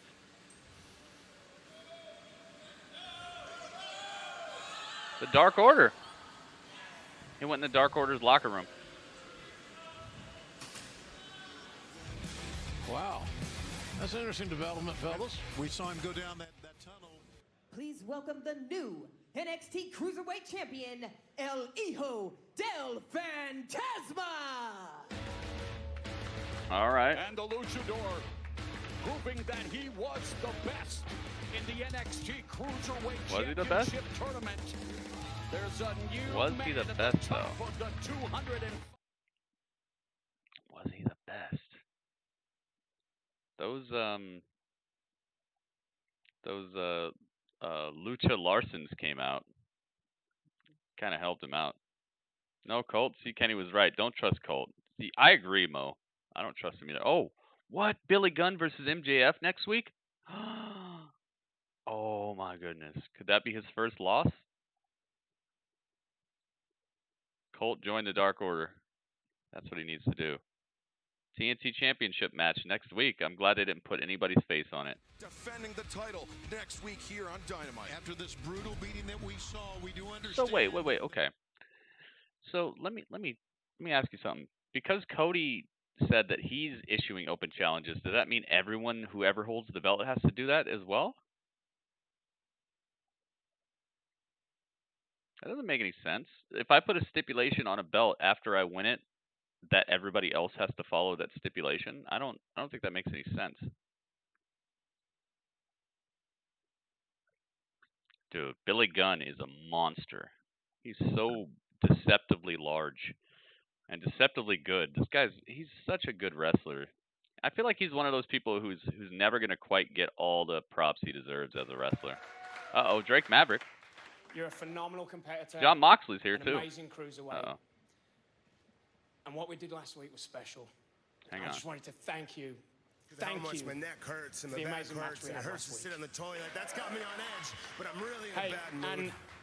Because I have can't little to help no but patience hear and time everybody talking about for my people who situation run last their week, mouth but when they have everybody should have been absolutely talking no about you. idea what Everybody they're should have been talking about All your week, journey. Taz The fact that you has been debuted telling in this anyone tournament. who will listen. The fact you debuted in this tournament, went all the way to the finals. All right, I'm going to listen to Moxley for a second. And you won. You deserve fantastic. That's the world champ. Well, if he was trying to get under my skin, it worked. I cannot wait for Fyter Fest so I can pop Brian Cage's head like a giant pimple and shut Taz up for good.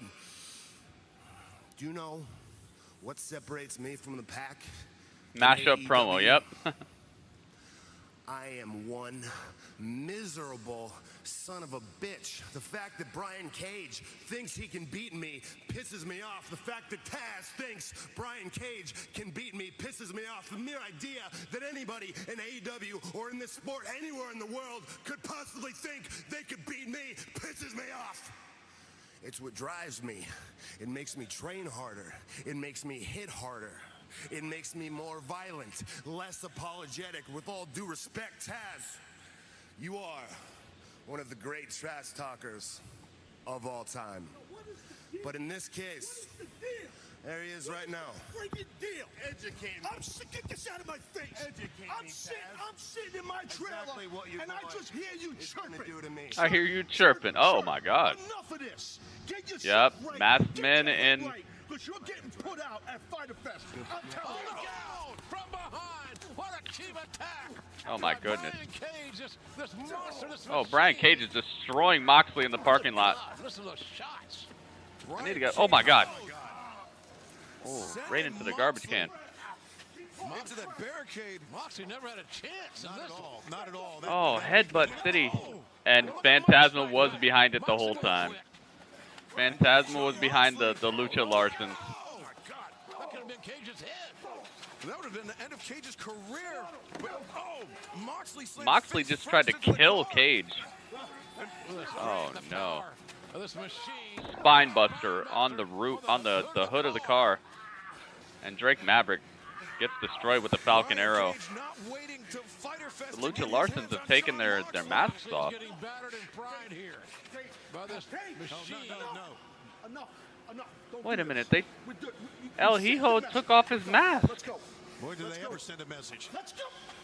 Taz being the voice of reason, I guess. My God, he's got Cage.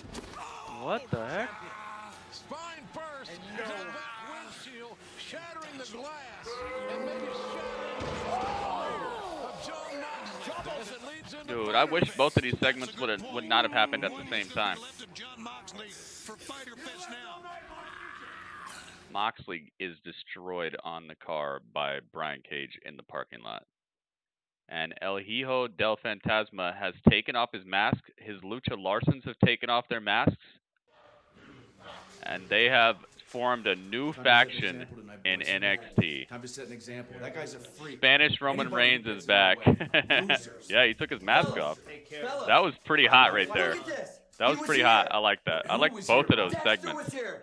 This has him written. Actually, his name is on it. Look at this thing. Look at us. Dude, I like both of those. Both of those segments were hot fire. Yeah, he took his mask off. For a second, just calm down. Spanish Roman Reigns is back. Right now, I'm about to go out there and beat the crap out of this guy. Right, like we do every time. I mean, how many people have we already taken care of? Like we do every time. You can't forget that we're the Undisputed Era. Nobody screws with us. All right? Yeah. Now let's get going. Okay? Champ. About to break this fool in half. I'm about to break this fool in half. Dude, I love Adam Cole so much. Adam Cole and the Undisputed Era are like the best. Seriously, the best. Hey, he's here. Oh, he's right outside the door. Ooh, that's creepy. Lumis haunting every waking moment. Roderick Strong is having the worst night of his life.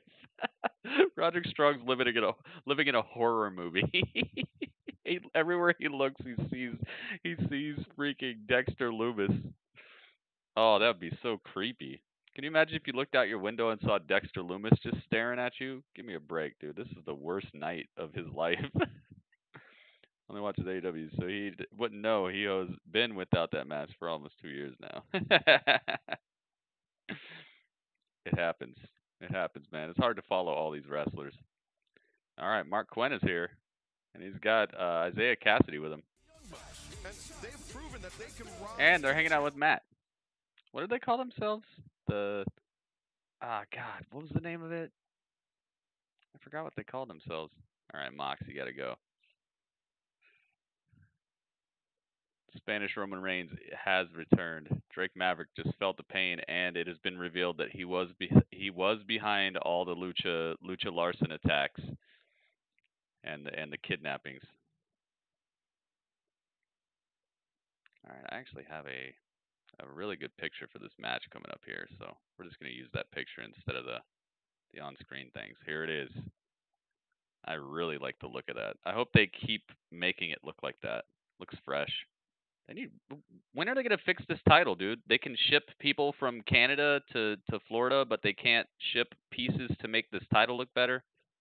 They could literally just sit me in a room for like 3 hours with that title right now and give me like a a gold paint pen and like a few little rhinestones, and I'll make this title look like $1 million. Why is this title still looking exactly the same? It wasn't finished because of they lied. Obviously they lied about it. It wasn't the pandemic. Yeah, sure. Yeah, sure, the pandemic. I don't believe you anymore. Got people coming in from Canada to Florida. You can't ship some pieces of a belt and have somebody glue them on for the TV. It's not like the belt has to go through a world war or anything. It just has to survive a TV taping. Just glue some stuff on it, man. Make it look like a fantastic belt.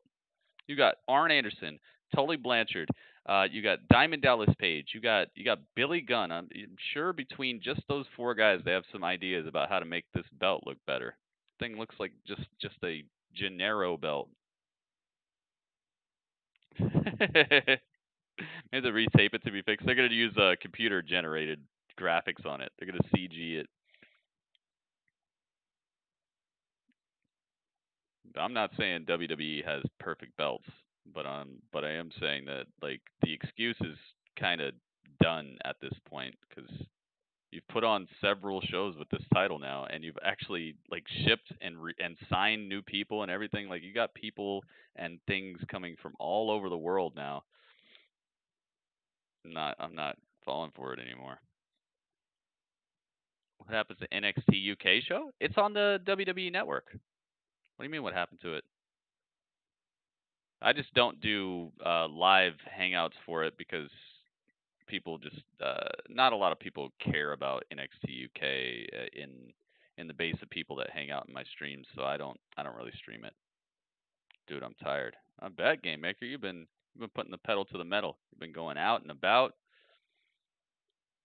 Women's Tag Team Championship match? Shotzi Blackheart and Tegan Knox. Yo, they used my idea. They used my idea. Next week we're getting a women's tag team title match on NXT, and it's Shotzi and Tegan.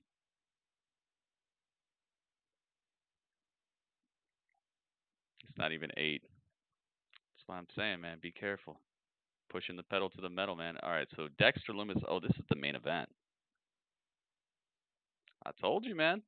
Put together some women that you're not using. Put them into tag teams and give us some reason to start really looking at this tag title with a watchful eye, with a caring eye.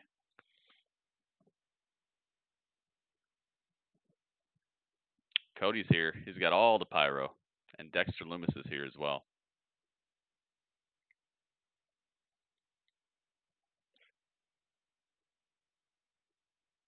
All right, let me get Dexter Lumis.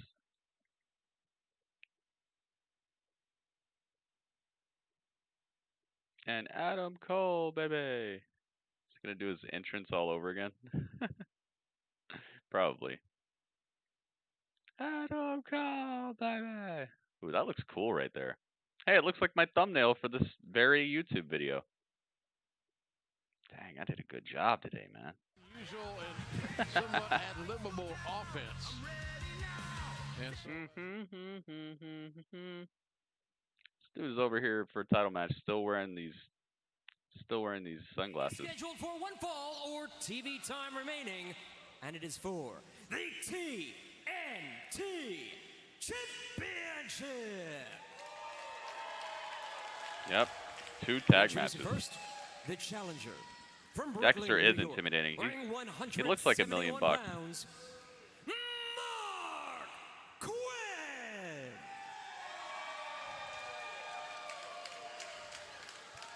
And his opponent, accompanied to the ring by the head coach of the Nightmare family, the enforcer, Arn Anderson, from Atlanta, Georgia. Weighing 215 pounds, he is the reigning and defending TNT champion. He is the grandson of a plumber. He is the American Nightmare, Cody.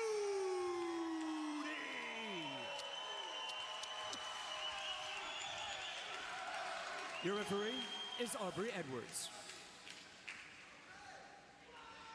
Pyro cost goes up every time Cody appears. That's for real. I'm sure he knows very well, quite frankly. It is a big moment for this young man who is so exciting. He always brings a lot of energy. All right, who do you guys got? Who's winning? He really does. Who do you guys think is winning?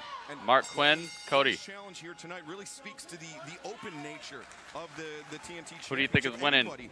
Adam Cole or Dexter Lumis? The matchmaker here in AEW is allowed to I challenge. definitely think. In AEW, from outside, wherever. I definitely think Adam Cole's gonna have some problems here, unless Velveteen Dream might show up and even the score. But no, I think Dexter's gonna have some problems here. And so there's been some speculation that he may The not ring be is 100%. surrounded by Adam I'm not Cole's friends. saying that as fact. You think Cody's winning? Brud thinks Cody wins.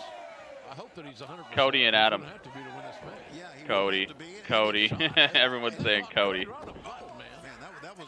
Cody. Everybody's saying Cody. Love how Pyro turns a wrestling show into Silent Hill. Yeah, it gets all smoky in there, and I love that too. Dude, what about the way Karrion Kross does it? My goodness, that definitely turns it into Silent Hill. That's a game I gotta beat, dude. I've never beat Silent Hill. That's the ultimate prize for any pro athlete. Only Silent Hill I ever beat was the one that was on the PSP. What was that one called? Silent Hill Origins? That's the only Silent Hill I ever beat. I loved it. Interesting way to get into that little moonsault type action there, Excalibur. They kicked Cody over, and then just as quicker than a hiccup hit that moonsault. But Watching both matches right now. But I'm definitely sticking closer to the Cody Rhodes match because it's actually for the title. Nonetheless, it is a near fall situation. And oh yeah, dude. Silent Hill needs to be on next gen for sure. Halo. They got the composer, I think, of the Silent Hill games. They got him to do this this new game. I showed it on the Nitty Gritty. It was like 2 weeks ago, 3 weeks ago, something like that. It was that game. I don't know if you saw it, but it's where the world like changes. There was like a lady, and then the church like. It was like looked like the real world, and then it changed, and everything turned to like flame looking and stuff. It is next gen, but they got the composer of Silent Hill to do the music on it. I can't remember the name of it. You remember that? Looks like he's working over that injured leg here. That knee, that ankle. Cody. Instead brings it back to a dragon sleeper with the legs Ooh, captured. nice dragon sleep. Dude, I love that. That move right there, it spells curtain. I saw it. Yeah, that's the one. Picture in picture. I keep wanting to call it something mirror, but I don't think it's called mirror. Gosh, I don't think it's called mirror. I think it's called something else. I'm sure we'll see it again. We'll probably see it during that PS5 event that's coming up as well, because it is definitely confirmed for next gen. They probably don't have any gameplay for it, but I think that's like the first Silent Hill type of game we're going to be getting. Also, the problem with Silent Hill is that the people who own the franchise are just ridiculous. Like they don't care about making games anymore. They've gotten into like the it's a commercial break, by the way, guys. They've gotten into the like slot machine type of thing, video poker type of stuff, where they make a killing. They make so much money off of that they don't really care about Metal Gear, Silent Hill, Contra, like all the stuff that they used to do. They don't seem to care about that unless they can turn it into like a video poker machine, and that sucks. The latest Silent Hill game is a poker game. The latest Metal Gear game is a poker game. Think about that.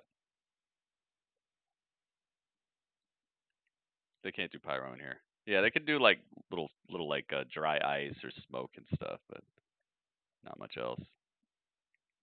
I should play Farm Sim one day. I should, man.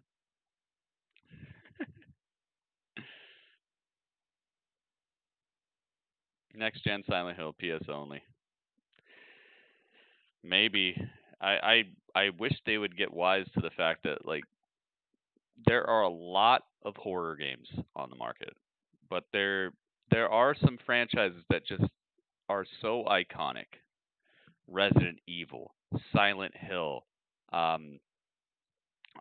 Slender Man even. I wish they'd make like a full-on Slender Man with the story and all that. Not just one where you walk around in the forest and try to get the pages. Like I wish they would make a story-based Slender Man game.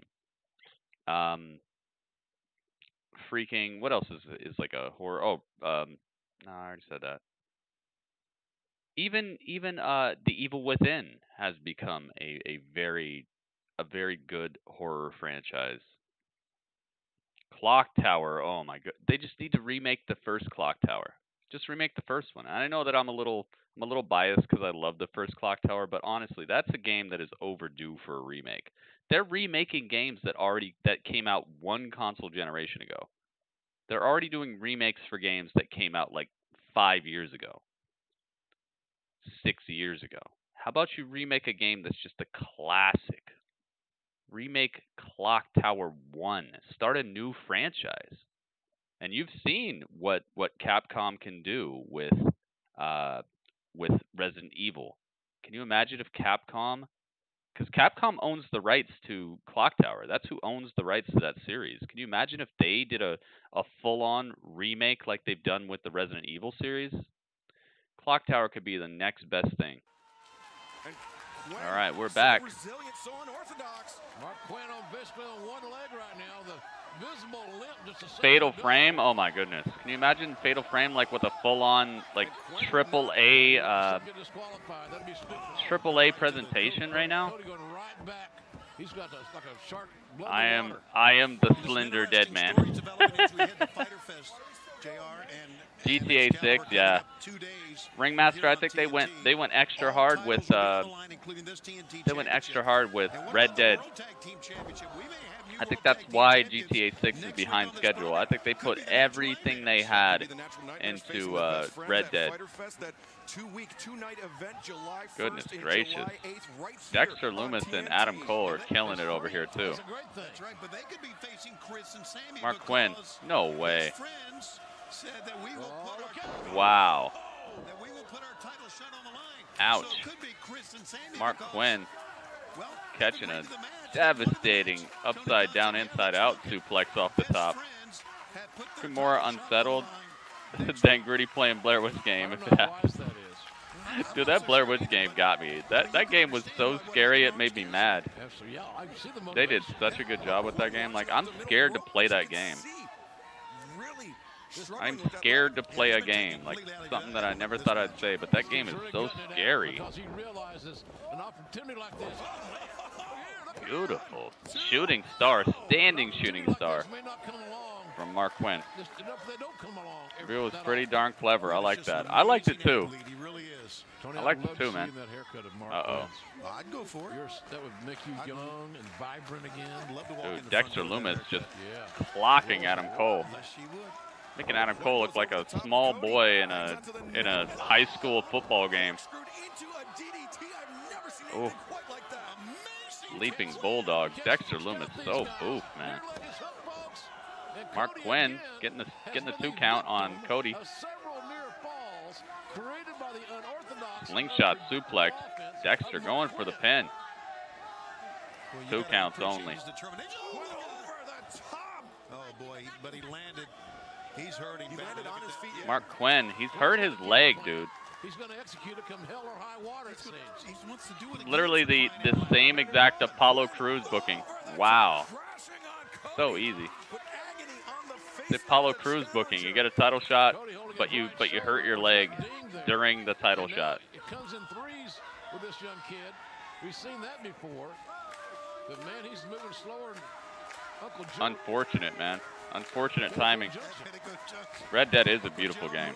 Kind of slow, but Mark Quen needs to really suck it up here.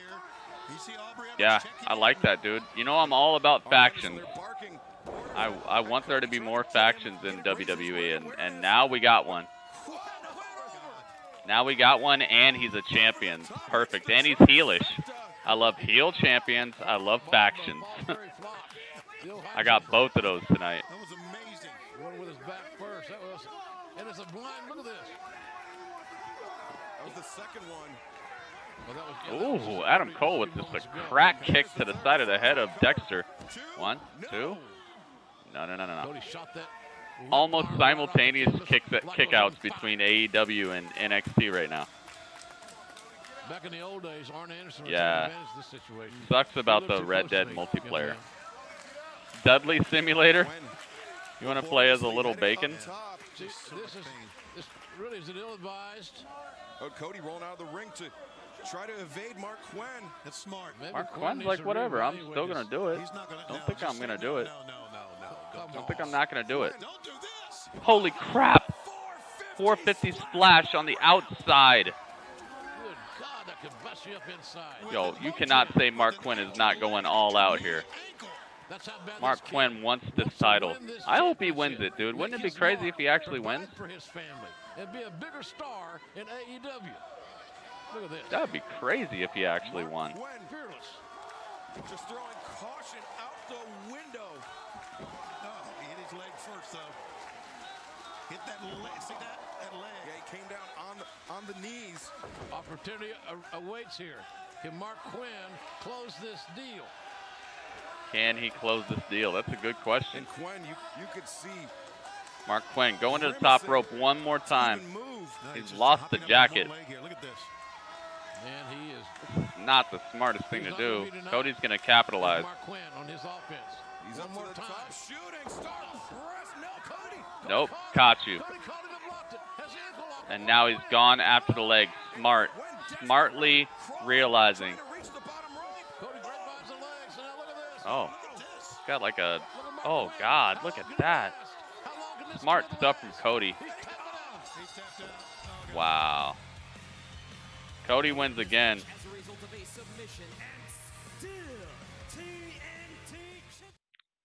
Wow, Dexter Lumis off the top rope, trying to go for it all. Cody retains.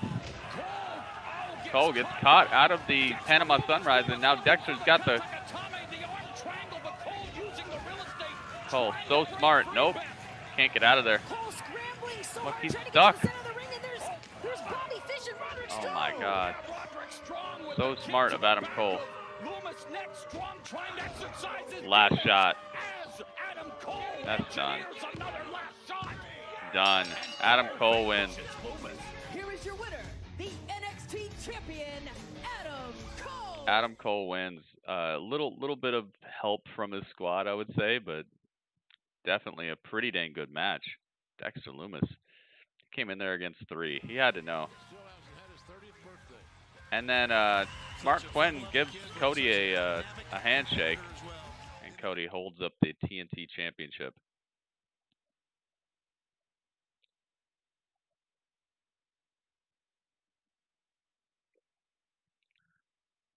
There's got to be more to this. They got too much time left. There's got to be more to this. There's way too much time left here. That was a good match. Yeah, both of those were good matches. Yep, Shotzi and Tegan, Ringmaster. I'm sure you've heard me say it. I was saying they should just make them an actual tag team and put them in that chase for the tag team championship. Uh-oh, Jake Hager. That has great feet, great athleticism, and was a 3-time. Jake Hager. He's coming down to the ring to meet Cody. Adam Cole is gloating in the face of a knocked. Oh, wait a minute. Dexter Lumis. He's back from the dead and he's choking out Adam Cole. Oh my God. And Cody's getting beat down by Jake Hager. Dude, talking about post-match beatdown. Oh God. Since he got here. And yo, Velveteen Dream just destroyed Roderick Strong. I would not be surprised if Roderick Strong shows up on the injured list after that. That was a horrendous spot. Oh my God. Roderick Strong just got destroyed into the steel steps by Velveteen Dream. Matt Hardy's here for some reason. But he still landed on his feet. Oh, okay. Well, I guess it kind of makes sense, yeah. Out of the ring. That should tell you all you need to know about Jake Hager. Dude, Velveteen Dream just destroyed the neck. What's this? What the heck's going on here? Here comes reinforcement. Wait a minute. Uh-oh, Scarlett is looking at Adam Cole.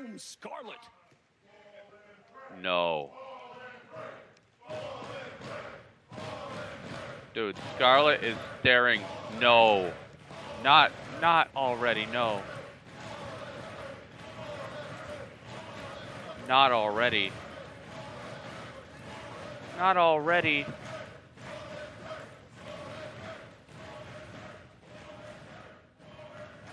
She's got an hourglass. And she turned it over.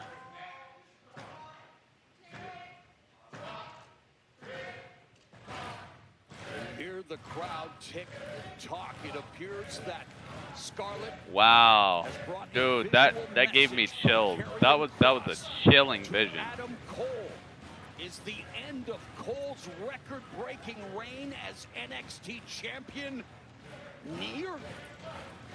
This is incredible visual presentation here. It's got the Karrion Kross logo behind him, or behind her. Is that what you want? You got it. Oh, for Fighter Fest. What? Fighter Fest just got that much bigger. Cody, Jake Hager for the TNT Championship. Every title on the line. Cody versus Jake at Fyter Fest just announced. Wow, what a beautiful, beautiful way to go off the air here for NXT as well. Wow. Gorgeous. Just gorgeous presentation. Man. Dude.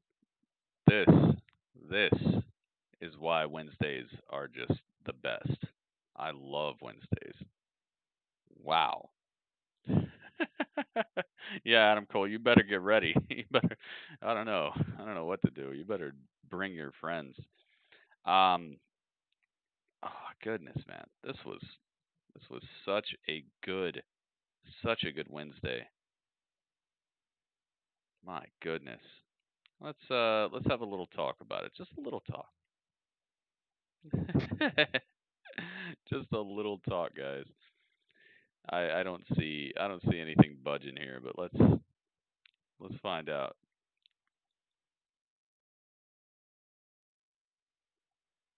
Dudley, what are you doing? Dudley, you're hanging from the... Alright. Dudley says he's hanging out. Yes, you are hanging out.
I'm going to have to fix this layout. I just realized that I did forget something. I knew I forgot something today. We're going to fix it. But we're starting with AEW, guys. AEW. Let me get a little bit of background before we back down. Here we go. Let's get a little bit. Dude, both of these shows were just so fun tonight. I cannot say that one of these shows is going to get less than a 7.75 from me, but I want to know what you guys thought, because this is the review show where you actually matter, and it's not just about my my opinion. So just hang on a second. Let me get everything together here.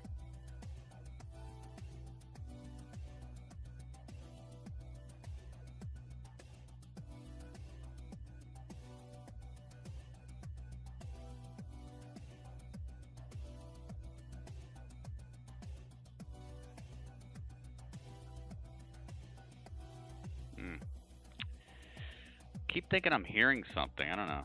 It's weird. All right, so we're gonna start with the AE of Dubbist, the most AE dub of all time. I love the background that I made for this, man. It's so beautiful to me. I always get hyped to use it. Let's see.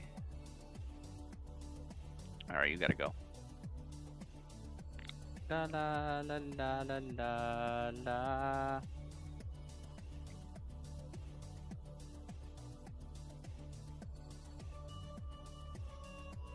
There we go.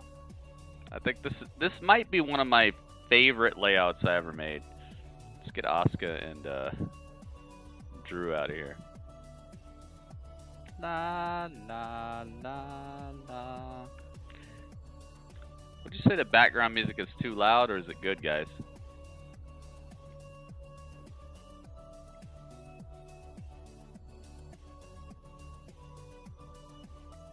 Say the background music is going well or not?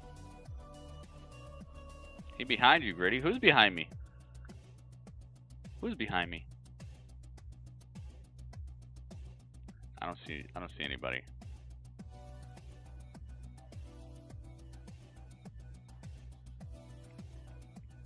It's good? Okay, background music's good. Alright, so guys, let me know. Out of 10, you don't have to type your whole review. If you want to type a review, you can, but I'm more interested in the score itself. So I wanna add these up and find out what the heck's going on here. What did you guys think of AEW tonight? Out of 10, of course. 7 out of 10, 8 out of 10, 7.9 out of 10. What did you think? What do you give it? It was good to see FTR in their first match. I'm not sure that the Butcher and the Blade should have given them that much, how do I put it? That much competition. It's like they said, yeah, FTR, you're the best tag team in the world, but you're going to have problems with this tag team that's not being considered the best at all. Kind of weird to me. 8.7 says one hit. 8.1 says Big Rud. Big Rud, thank you so much for holding it down on YouTube, man. I appreciate that. What you think? What you think? Let's see. What if the Luchas stay low profile and ended up working with Cross? Oh my god, dude. That would be awesome. I don't think that they're related, though. 8.9 says Mo. Dang, Mo. That is incredibly high score. 9 out of 10? Jeez. I'm glad we're not going by the overall. 8.8. 8.8 says Empire. Dang, dude.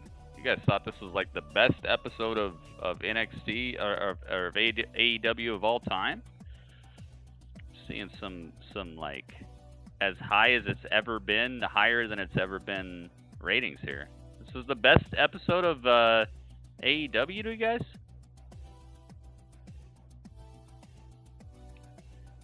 Seeing some ratings that were better than the pay-per-view. This was better than the pay-per-view? NXT ending made it epic, that's for sure.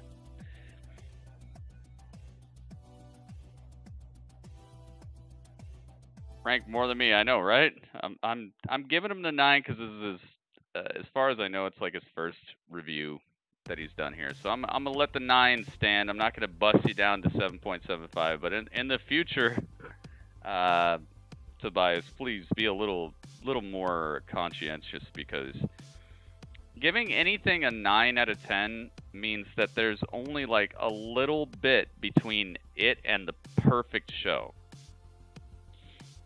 And there was a pretty big trough between this episode of AEW Dynamite and the perfect wrestling show of all time. Like, I'm talking about where Vince McMahon got sprayed with the milk truck or the beer truck, or my goodness, dude. I don't know what to tell you at that point. Like, there's so many wrestling shows that have attained that like coveted best, just so incredible that you just have to list it up there as one of the best wrestling shows of all time. This is not going to be remembered that way. I can tell you that immediately. So having it approach a 10 is it looks a little bit biased. Okay? Like, the only way I'm ever going to give a Raw a 9 is if like Stone Cold returns and forms a tag team with somebody, Rated RKO gets back together, Seth Rollins literally ends Rey Mysterio's career, and then his son turns heel and joins Seth Rollins, and they both destroy Rey Mysterio. Like, it has to be just earth-shattering, ground-moving, just paradigm-shifting event. So just understand, if you ever give a show a 9 again, it better have moments like these, because there were no moments like that tonight. There was nothing like that happened tonight. I appreciate your opinion, but I'm just letting you know, next time I see a 9, it's going to get bussed down to just a passing score for the show, because I can't have people overloading the averages. So I hope everyone understands. I'm not trying to suppress your opinion at all. If you think it's a 9 out of 10, I'm really glad you love the show like that. But just understand, like, 10 is the perfect show. That is the perfect wrestling show.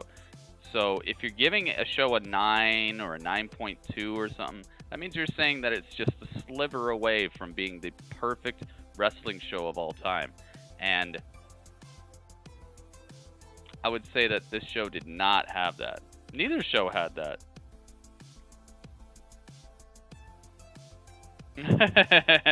I'll change my answer to an 8.4. No, dude, no, I'm going to give you the 9 here. Like, trust me, like, I'm not trying to suppress anybody's opinions. I just want to give everybody a context to, like, how we score stuff.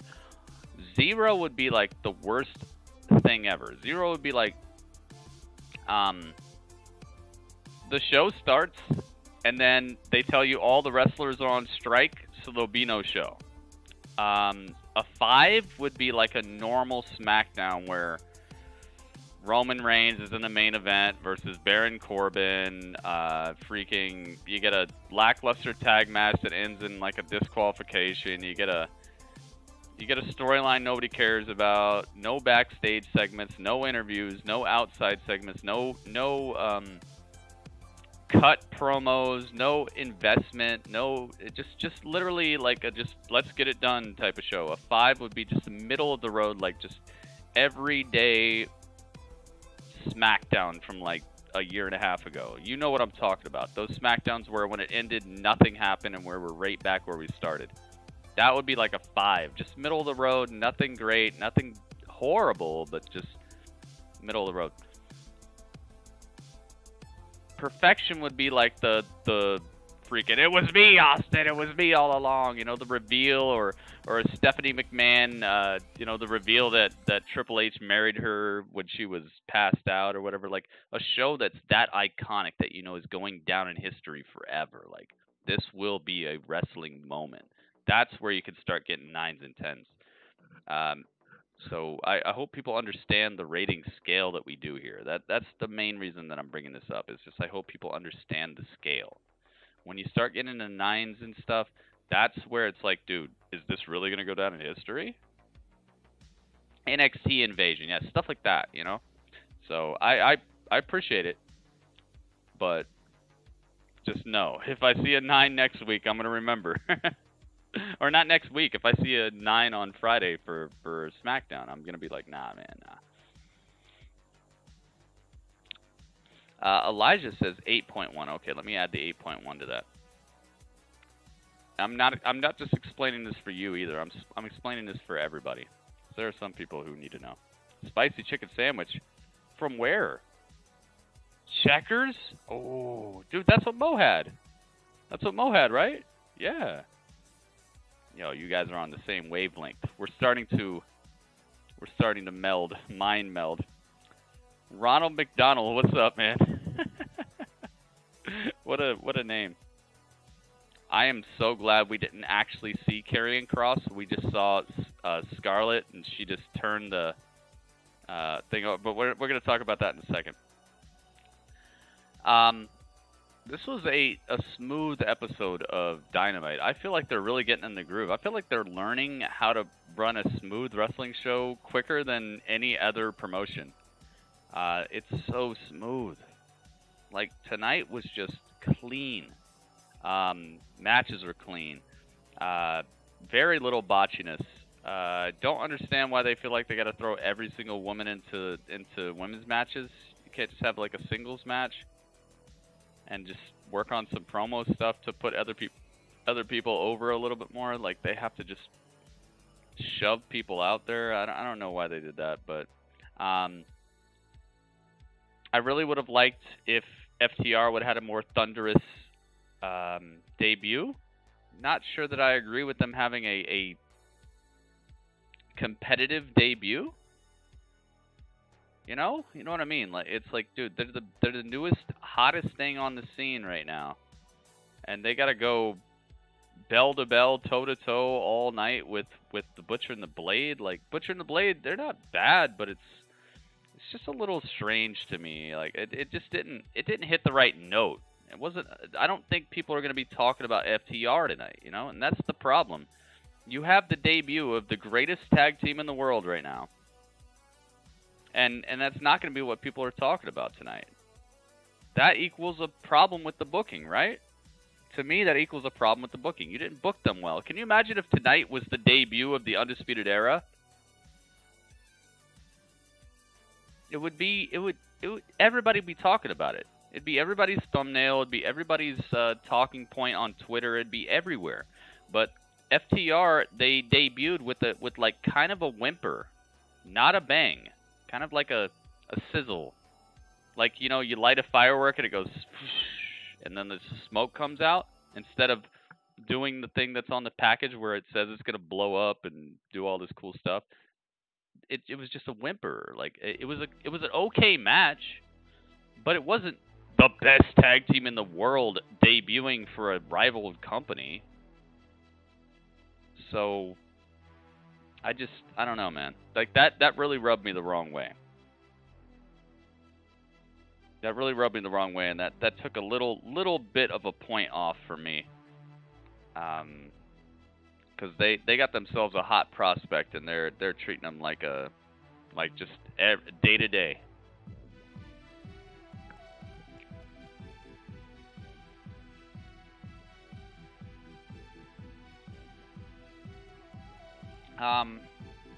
Penelope picking up the win here was really good as well.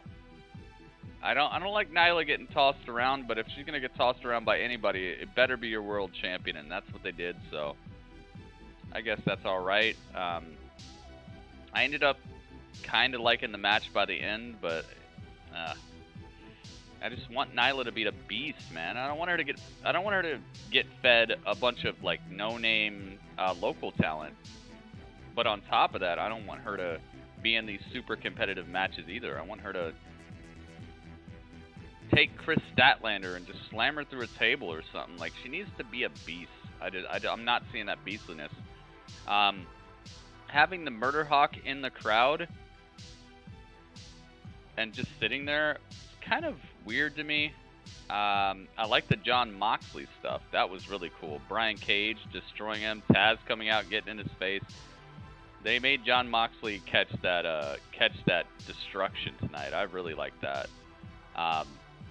That was some effort. That was some money they put into that. They smashed the car. They were outside. I really like that a lot. Cody and Mark Quen. It's just I don't really get what this whole title's about. I really don't get it right now. The television title it's being utilized to showcase people who are in tag teams. Shouldn't it be the other way around? Shouldn't you have a tag team open challenge and then make it so that the television championship is the main event? Shouldn't you just have tag team open challenges if you're gonna showcase tag team wrestlers? I don't get that. His first two opponents, Cody's first two opponents, are people who are part of prominent tag teams. I don't get that. I really don't. Make it so that there's an open tag team challenge if you're going to try to put over tag team talent. I don't know if that makes sense. Like, there are single superstars who aren't getting any love. What about Sean freaking Spears, the guy who clocked Cody in the head with a steel chair and busted him wide open? What about him? Why is he not the guy? Why is he just on mute right now? I don't understand it. There are some misfirings here on the side of AEW for sure. I like the matches. I like what they did tonight, but I feel like the focus is being placed in the wrong places right now. Boom Boom joining the Dark Order, kind of. He walked in there. I hope he joins. That would be great.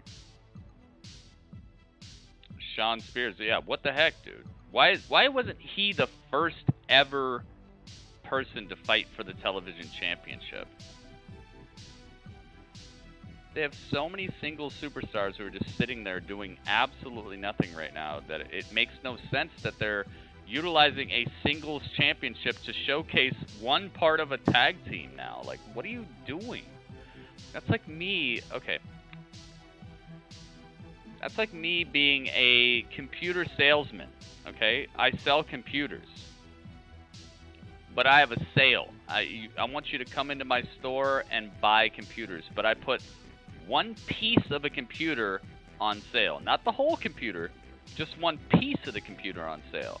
Did you know I discounted mouse pads today? Did you know I discounted keyboards today? It's like, dude, if you want people to pay attention to your main message, you should probably make that the main message. If it's a singles title, showcase singles superstars. If you have a tag title, use the tag title to showcase tag teams. Don't showcase half a tag team with the singles title.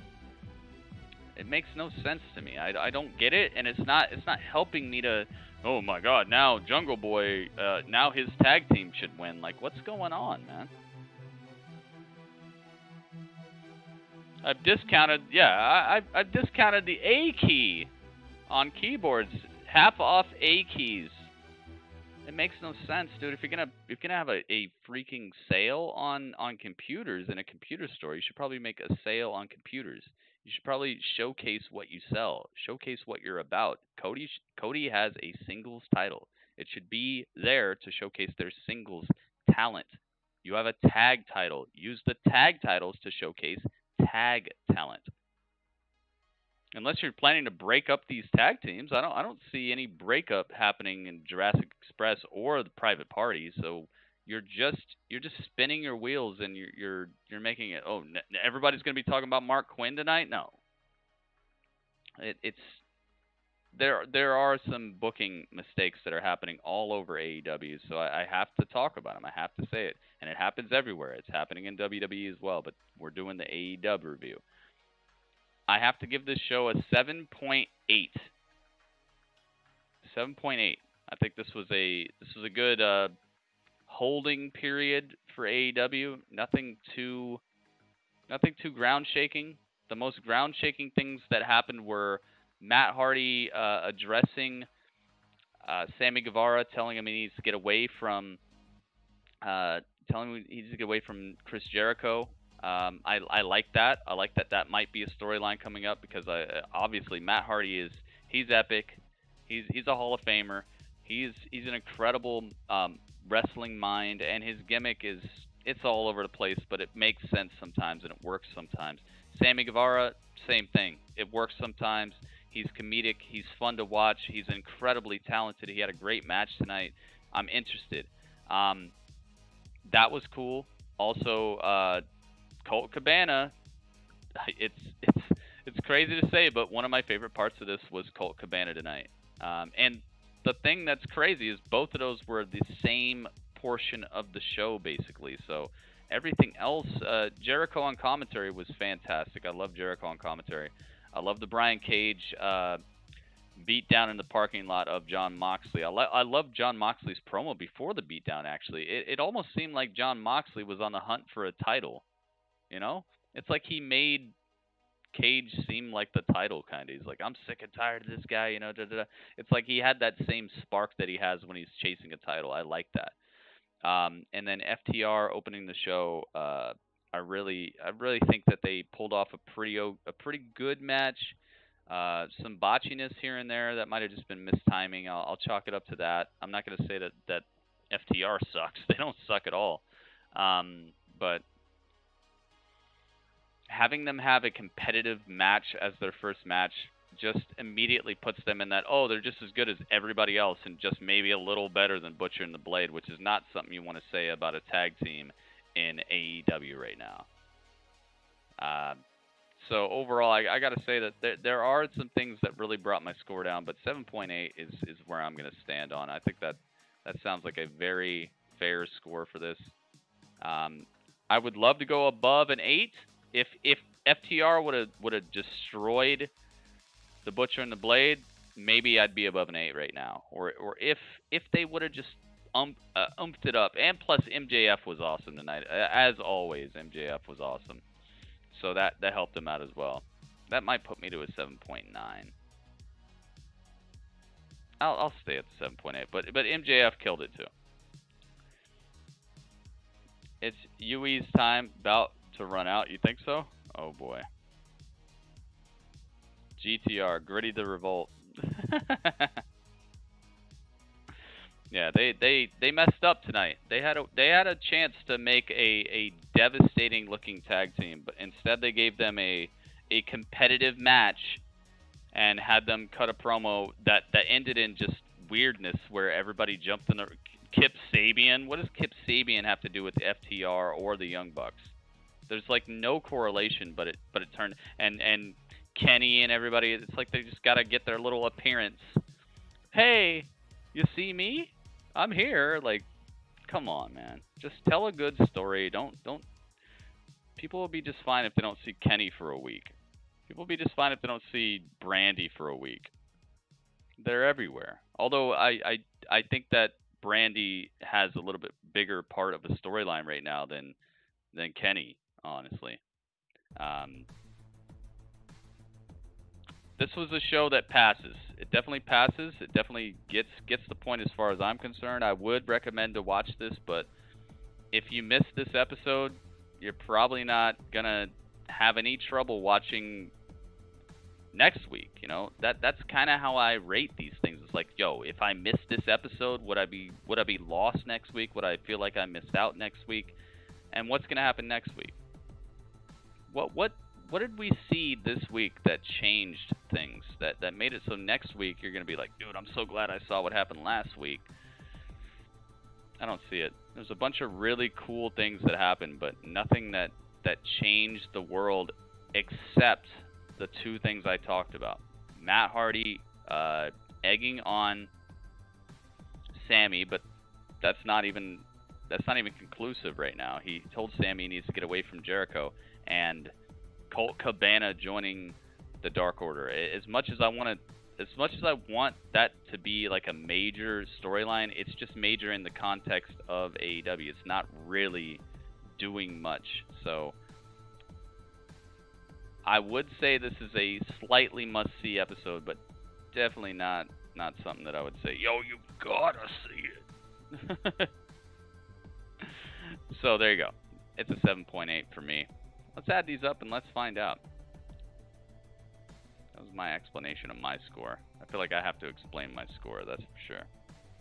Here we go, guys. We got an 8.7, an 8.1, an 8.9, a 9.0, an 8.8, and an 8.1. I don't even have to tell you. And then a 7.8. I don't even have to tell you about this, but that equals 59.4. We got 1, 2, 3, 4, 5, 6, 7 scores. So we're going to divide that by 7.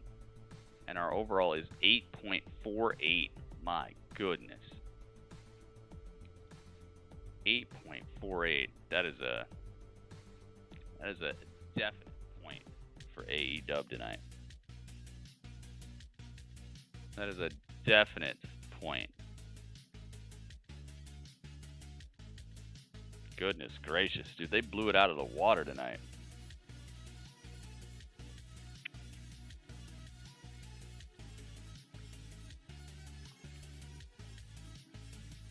Man. That is a high score.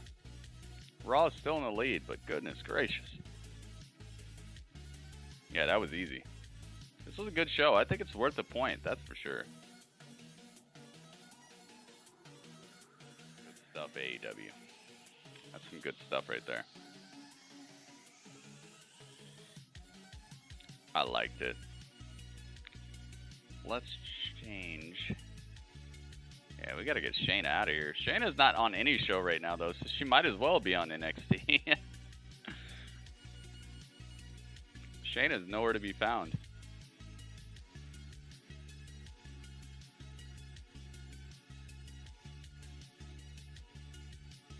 La, la, la, la, la.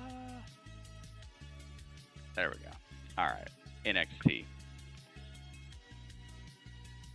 8.5 do I mean? No, I mean 8.48. Just want to get emotes so bad.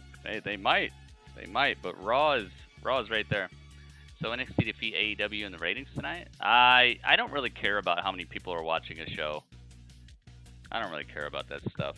I see it. I see people caring about it, Curvin, but I don't really base anything off of that, because if you look at it, Raw has been consistently turning in better shows than they were turning in when they got more viewers. When they were getting more viewers 6 months ago, it wasn't as good as it is now. They got Edge, they got a champion that shows up all the time. They got Drew McIntyre as a champion. They got Bobby Lashley actually a threat. They got a cool storyline with Asuka, Kairi Sane. They got oh my God, what else do they got? There's so much. Seth Rollins fully realizing his evil cult leader gimmick. The breakup of the Andrade squad. Zelina Vega still killing it. Cool out of arena storylines happening with the Street Profits and the Viking Raiders. Like, Raw has been firing on some really good cylinders recently, but the ratings don't reflect that. That's why I don't care too much about how many people are watching something, because I know the amount of people watching something does not directly reflect the quality of the show. So it's like looking at one statistic about something and letting it be the barometer, letting it be the meter that shows you how good something is, and that meter has absolutely no bearing on the show itself. It's like if I like pizza, but I'm looking at all the stats about burger joints. Like, the stats don't correlate at all. The amount of people watching a wrestling show has nothing to do with the quality of the wrestling or the quality of the storylines on the show. Then I'm not going to care about how many people are watching the show. So I kind of throw that out. I'm like, okay, cool. You guys watch whatever you want, because honestly, look at what's getting all the ratings right now. People are just watching the news.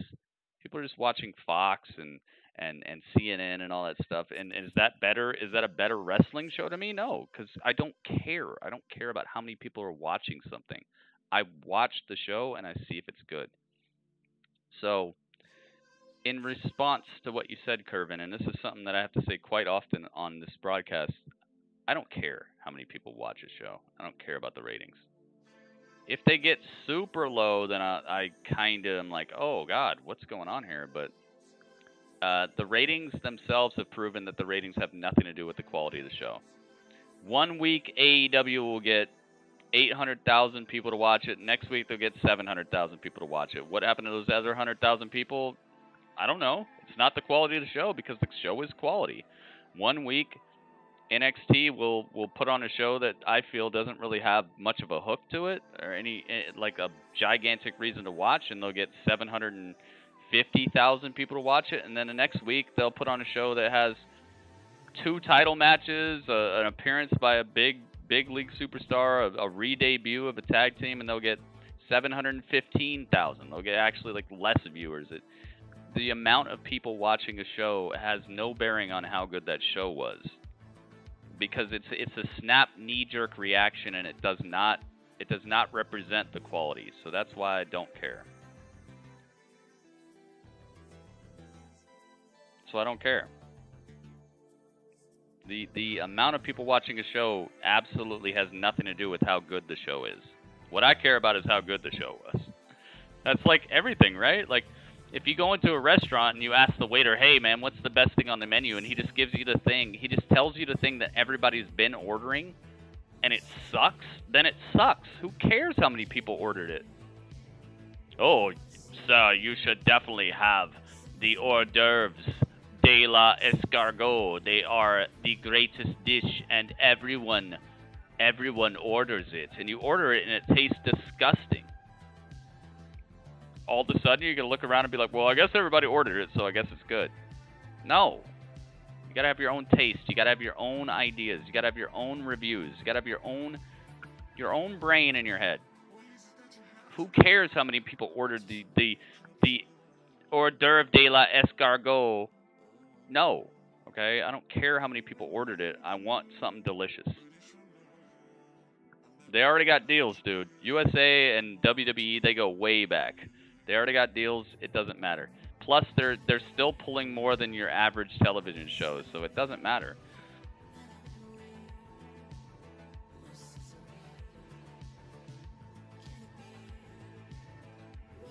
You're pulling 700 to 800,000 people watching your show for 2 hours. That's money for either network. They don't care, man. They don't care. They're getting money. Trust me. Because all that happens, this is exactly the way networks are, okay? And this is not even something to do with wrestling, but I guess if you want to go that deep, if you want to go below the quality of the show you're watching and start talking about how the networks are making money, and then go down even deeper, because that's where I'm going to go. What the networks do is they sell ad space. They promise an advertiser that they're going to get this many people to see their ad. That advertiser pays them money based off the promise that they have. That's it. USA gets this much money based off of a promise that a show on USA is going to get them ad views. Domino's pays USA. They say, okay, how many people you promise? They're like, yo, at least 700,000 people are going to see your ad today. More than once. Domino's says, okay, here's the money. Here's the ad, here's the money. So that the network gets the money from the advertiser. Okay? TNT says, hey, at least 700,000 people are going to see your ad today. And then they get the money from an advertiser. That's it. That's their interest in it. That's all it is. And if they get at least 700,000 people to watch, they get the money, the advertiser's happy, everybody goes home and gets paid. It's not like, oh my God, AEW got 15,000 more viewers tonight. That means all the people who advertised on USA for NXT got no money and they lost tonight. They don't lose. Nobody's losing. This situation is fundamentally awesome for USA and TNT. So I'm trying to go above that and ask you, how good was the show? Because that is absolutely guaranteed. Okay? TNT has another 2 years left on their contract. USA and WWE have a super long-standing relationship where they have become the longest-standing episodic television show on television. There's nothing that we need to talk about when it comes to their negotiations, how long they're going to be on, or if they're in jeopardy. We don't need to talk about the business side of things anymore. That's why I'm bringing it up to, was the show good? Because that's where human beings on this side of the industry actually exist. Ratings just about ads. Exactly. They are. That's why it was mad. It was professional. That's why people were mad. Professional pride, and because they were getting a bigger chunk of the pie. They were getting more money for advertisements. That's what it is. It was professional pride. Nobody wants to be seen as the second place. And money. And money. But neither of those things matter to us because Vince is still on TV. WCW is not. So what does that tell you? WCW won the Monday Night Wars for how many weeks straight, but yet they don't exist anymore. So what do you think matters? Ratings? Or not ratings? Like, do you see what I'm talking about? One show was king of the ratings for how many weeks? 80-something weeks or whatever? And they don't exist anymore. So is ratings all that matters? No, it's not. It's not all that matters. So that's my point. Like when you stick too close to ratings, you lose sight of why we should be watching. Why do you watch wrestling? Are you watching wrestling to find out how many people watched it? the next day, or are you watching wrestling to see how good the show is? 83 weeks. See, there you go. So what I'm saying is, if they won for 83 straight weeks, but they don't exist anymore, can you see why I'm saying that ratings aren't the main picture? Can you see why there are other things that matter more? Can you see that? It's like winning 83 straight games and not winning the championship. Maybe the championship is what matters more. Maybe the end game is what matters more. Maybe being an actual company after it's all said and done is what matters more. There's so many other things that matter besides how many people watched your show on Monday. How many people watched your show on Wednesday? Like, that stuff, it's going to be a nice little number for you to put on your screen, but it's not the main focus. It shouldn't be the main focus. That is what I'm trying to say. The amount of people watching a show does not actually have anything to do with how good the show is that week. That's why I don't care about ratings. I care about how good the show was to you. That's why I'm taking your ratings.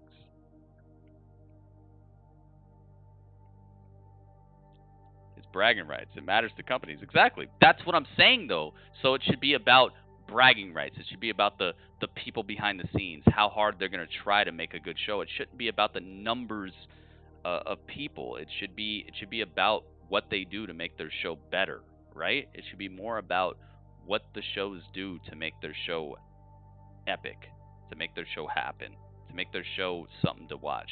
The beer spray to Vince McMahon, the sting coming down from the rafters, the people joining the NWO, people turning on the NWO, Goldberg getting tased in the chest. None of these things that we remember about wrestling actually come with a number of people watching it at that moment. That's why I'm saying the number of people watching at that moment is not the most important part of wrestling.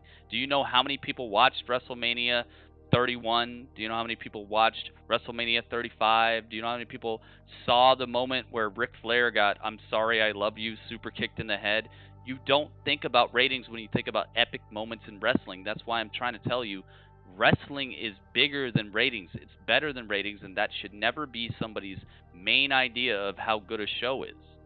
Nobody is trying to figure out how many people have watched this clip of this show on this day. Like, nobody is doing that for the biggest and best moments of wrestling.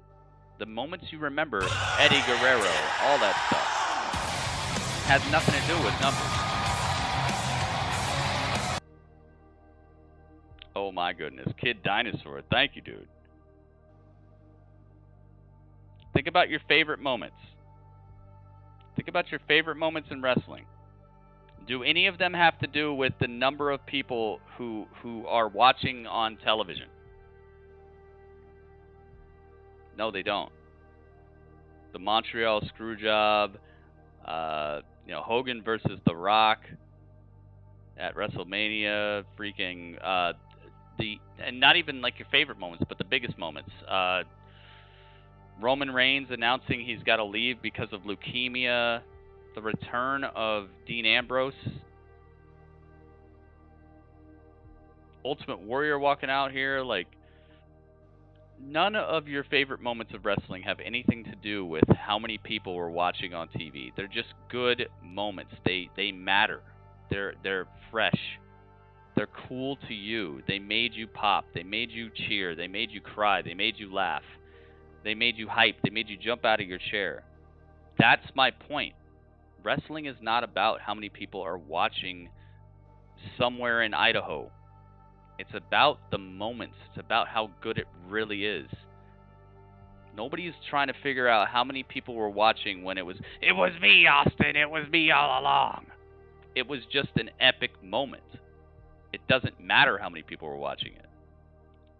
That's why I'm sitting here harping on this, is because people are getting too wrapped up in numbers and not realizing that the reason I do this show is to find out, was it good or not?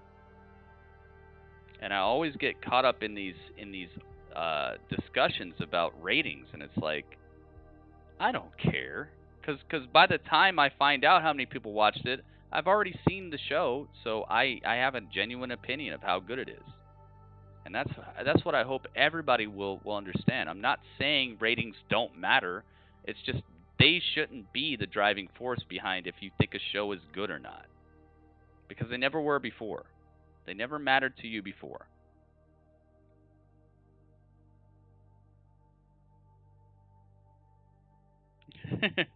Name some wrestlers I know that good on Impact. Ken Shamrock, Rhino. You never heard of these two guys? Both of those guys are good. RVD. Don't say Tessa. I didn't say Tessa. Tessa is pretty good though. Ken Shamrock's like 50. So is Chris Jericho. So is Arn Anderson. So is Tully Blanchard. So is Diamond Dallas Page. What? They're all draws, man. They get people hyped. People remember. People are like, yo, I remember that guy. I like him. I'm going to watch the show. It's the same thing everywhere, man. Every wrestling company is basically the same. They have little tweaks they do, but they all have reasons to watch here or there. Sami Callihan, yeah, they got the good people. They got good people everywhere. Every single company has some hot. They have some hotness. They have some legends. They have some people who have made this industry what it is today. This is another thing that I need to say is people have to understand that like your favorite superstars are like 1 year from being in any other company. That's why you just gotta be hyped to see them where they are. Don't disregard superstars just because they're not in one company. Every single superstar is like a year from being anywhere else. You gotta just give them props if you like them, man.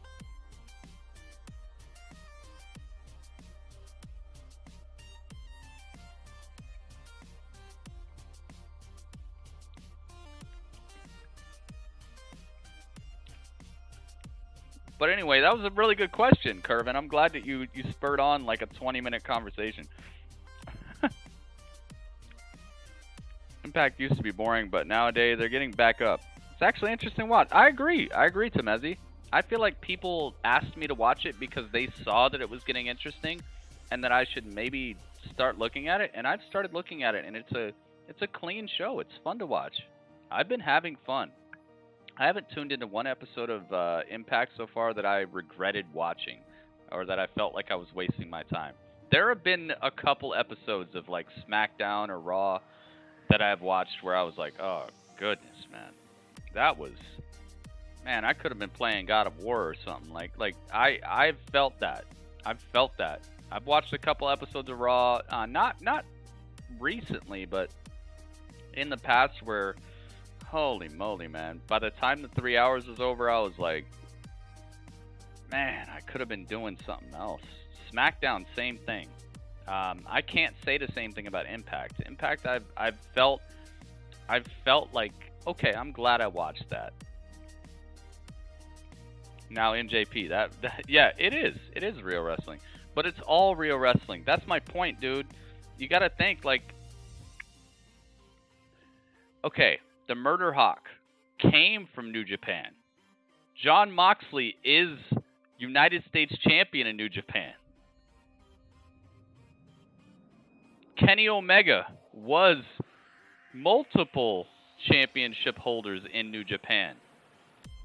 Cody Rhodes, the Young Bucks, Finn Balor, like, you gotta understand, like, these people are what you should care about more than the company itself. Care about their output, their ability to entertain you. Because like I said, everybody's like a year from being in any other company. You see what I'm saying though, Mo? I hope you see what I'm saying. New Japan, that's real wrestling. Okay, cool. So you're saying that like people like people like Michael Elgin, people like the Murder Hawk, people like Brock, people like Shinsuke, people like AJ, all the people who've wrestled there. So they're still real wrestlers, right? They're just not working there anymore. You gotta care more about their output and what they do where they're at than where they're at. It's like stop. That's like you break up with your girlfriend because she doesn't work at McDonald's anymore. She works at T-Mobile. You're like, man, F T-Mobile. They messed me over that one time, man. They charged me too much. So sorry, I gotta break up with you. Like, how does that sound to you? Like, you don't care about the person, you care about the company. Like, you gotta understand. There's more to wrestling than just following a company. You gotta care more about the actual people behind it. That's just how it is. They allow them to do more things here or there, but it doesn't mean that they cease to exist or cease to be epic. I see what you mean though. Sometimes they utilize people horribly, but that's everywhere. That's every company though. Look at Shawn Spears. Look at Shawn Spears right now. He is the like shining example of just, oh hey, grass is greener, right? Had a cool storyline for a second and now he's just floundering. And look at people who were like the best ever when they were in another company and then come to WWE and then they suck. Like Kenta. We were talking about Kenta last night. You can come from like being something that people are hyped for to another company and be misutilized anywhere you go. It doesn't mean that it's the person's fault, you know? Sometimes the company just does bad things. They do bad booking. What are you going to do, you know?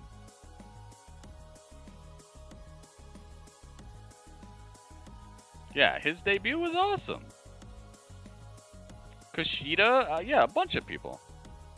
So I hear you, Mo. I honestly, like, I know exactly where you're coming from, and this is a very important conversation. That's why I'm doing that instead of the review, because I feel like this is a conversation that wrestling fans need to have internally and externally. Like, I've had this conversation, and I've realized that like there are just going to be some people who get over. Don't get over. There are going to be some people who get booked well, don't get booked well. I've had this conversation internally, and now I'm having it externally. There are some people who are just going to thrive in one place and not another. There's some people who are going to get booked well, they're not going to get booked well. But it's what I've come up with is it's more important to just be interested in the stories they tell and how they express themselves and be more into the athletes themselves than the company. Because the company can't do everything right. The company can't do everything right, but the athletes can do their best. And that's where they can set themselves apart. If you don't have the best storyline, but you do turn in great matches and you do your promos the best you can with the material you have, that can make you a superstar. That can make you awesome. Look at Rusev. Look at Rusev, dude. They weren't giving him much to do, but the guy became such a part of like everybody's heart and everybody's cheering that he got over himself. It wasn't the company. It was him. So I know what you're saying. Like, sometimes the company can do a lot of good stuff in a row to where you start believing in the company, which is great. But separating the belief in the company from the belief in the athlete is very necessary when people can be anywhere. People can literally end up somewhere else in a year or 6 months. It's more important to care about each individual situation, each individual athlete as much as you do than care about the company, because the company is not going to do 100%. They're not going to book 100%. They're not going to do everything right. WWE ain't going to do it. AEW ain't going to do it. New Japan ain't going to do it. Ring of Honor ain't going to do it. Nobody's going to do it. Nobody's going to be 100%. So it's more important to care about each individual superstar that you actually like and watch their career as it goes wherever it goes than to care about a company, because the company itself is not out here wrestling. The company itself is giving them wacky things to do, is giving them wacky gimmicks to do, they're giving them wacky promos to cut. You're never going to see your favorite athletes perfectly booked across their entire career.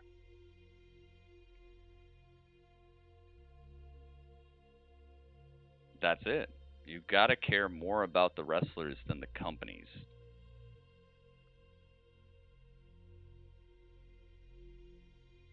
Cater to the new gen of wrestling fans. Yeah, the people who want that type of stuff, who want the jokey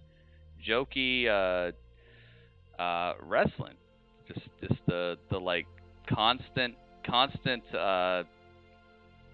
what's it called, stimulation, the constant stimulation, jokey constant stimulation wrestling, and it works for them. But the thing is, that's a company thing.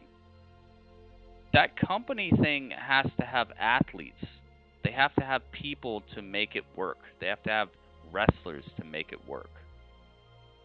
They want entertainment. Exactly. That's why that's what I was just saying before. When you take AEW not serious, it becomes very entertaining. When you try to take it seriously, it becomes very abrasive. They have tried to cater to an audience that wants entertainment, and that has given them a slight boost over when you focus on just hardcore, taking everything seriously. So there's obviously like a yin and a yang to wrestling fans right now. There are people who want serious, and there are people who want jokey. And that's something that, like, I think that middle ground is perfect.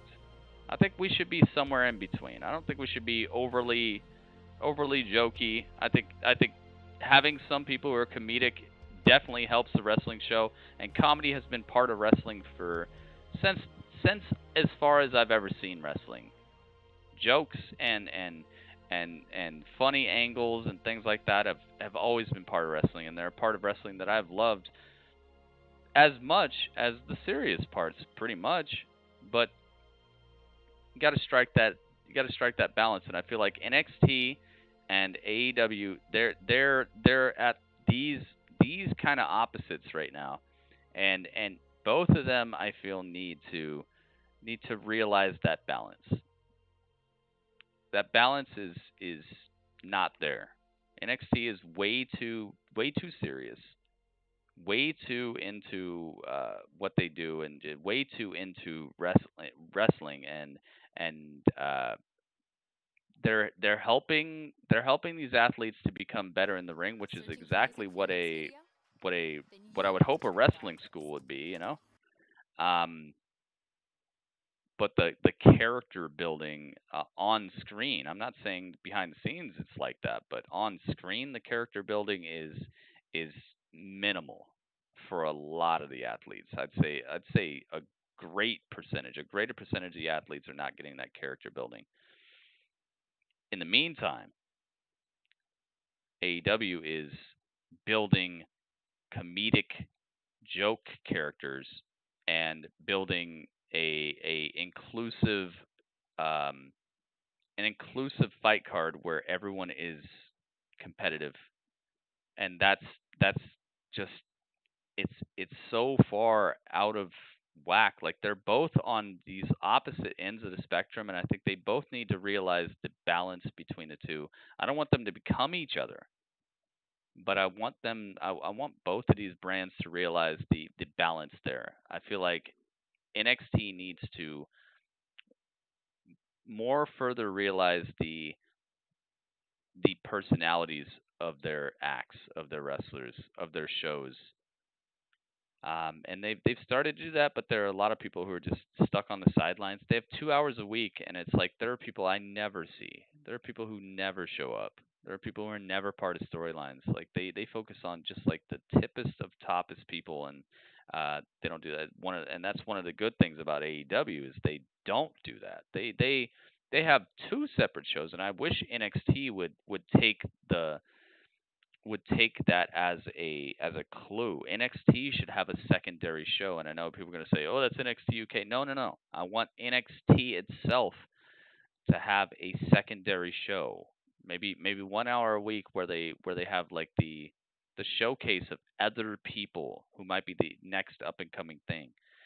Both shows could learn from each other. I honestly believe that there's a yin and a yang going on, and it would be the best. It would be the best if they would start to realize that they're on such opposite spectrums that they're missing out on the people who are watching the other product. What's the reason that people watch AEW? What's the reason people watch NXT? There are some reasons that will be listed that each could learn from each other to become better shows. Undisputed. That's what I'm saying, though, Mo. That's what I'm saying. Just showcase more talent and in ways that will make it fun for us to see. That's what I'm saying. I hope people are understanding. Like, I'm not just saying everything that I'm saying right now just to say stuff. Like, I'm trying to tell you guys exactly what I feel would be the upgrade for both shows. AEW, a little less comedy, or figure out the people who are going to be comedic acts, and that's it. Do the same stuff you've been doing. Showcase different talent. They've been doing a great job with showing off different people in different roles and making them seem like a big deal. Stop making everyone appear to be a big deal and super competitive. Stop making Chuck Taylor look like him and Kenny Omega are just super equal and the best wrestler on the planet is equal to some dude who's in a tag team. Stop doing that. Stop downplaying the epicness of the people that you're trying to make your most epic superstars. And then NXT, on the flip side of that, stop making your most epic superstars just not have anything to do. You know? Not have anything to do of consequence. Stop making everybody so serious as well. I think that they could both learn from each other. And here and there, I feel like they are getting into it. But when they do bad, they developmental. People keep saying they're the third brand. They are the third brand, but they are developmental at the same time because they're a third brand in terms of like putting them on TV, but they are still developmental. That's just the way it is. But the thing is, when you're not classifying AEW as developmental, because they're developmental too. AEW is developmental. They got a couple of people who've been on TV for a while or been in main events on WrestleMania or whatever, but they got a lot of people who've never been on TV before. They got a bunch of people who've never cut promos in front of 700,000 people on television. AEW is developmental too. That's why I'm always saying, hey, they can improve, they can learn. There are ways that this could improve. AEW is developmental as well. These people are professional wrestlers, but they're not professionals at producing a television program yet. AEW is developmental as well. They just have a good swath of veterans who are filling in the blanks there. And that's something that goes so long without saying, but it's true. AEW is developmental brand as well. They just have a lot of people who have been on both sides of that and are very good veterans.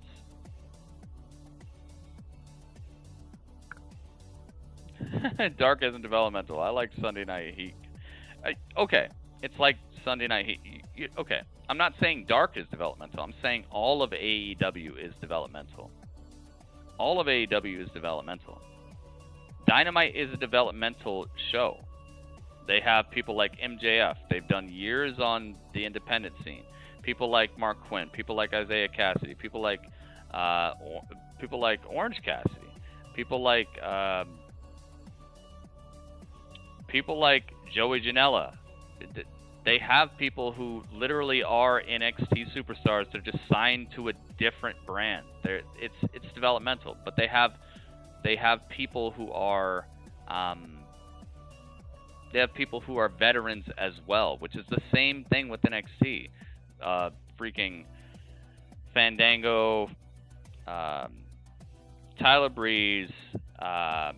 They had a couple people down there before, but they're not there anymore. Finn Balor, like you know, there are people in NXT who are veterans at this point, who've been on both sides of television. Like they know the game, and they have people behind the scenes like Shawn Michaels, Triple H, William Regal. Like the list goes on and on. The people who are behind the scenes running stuff, they're both developmental at this moment. They just have people who are not, they're not developmental.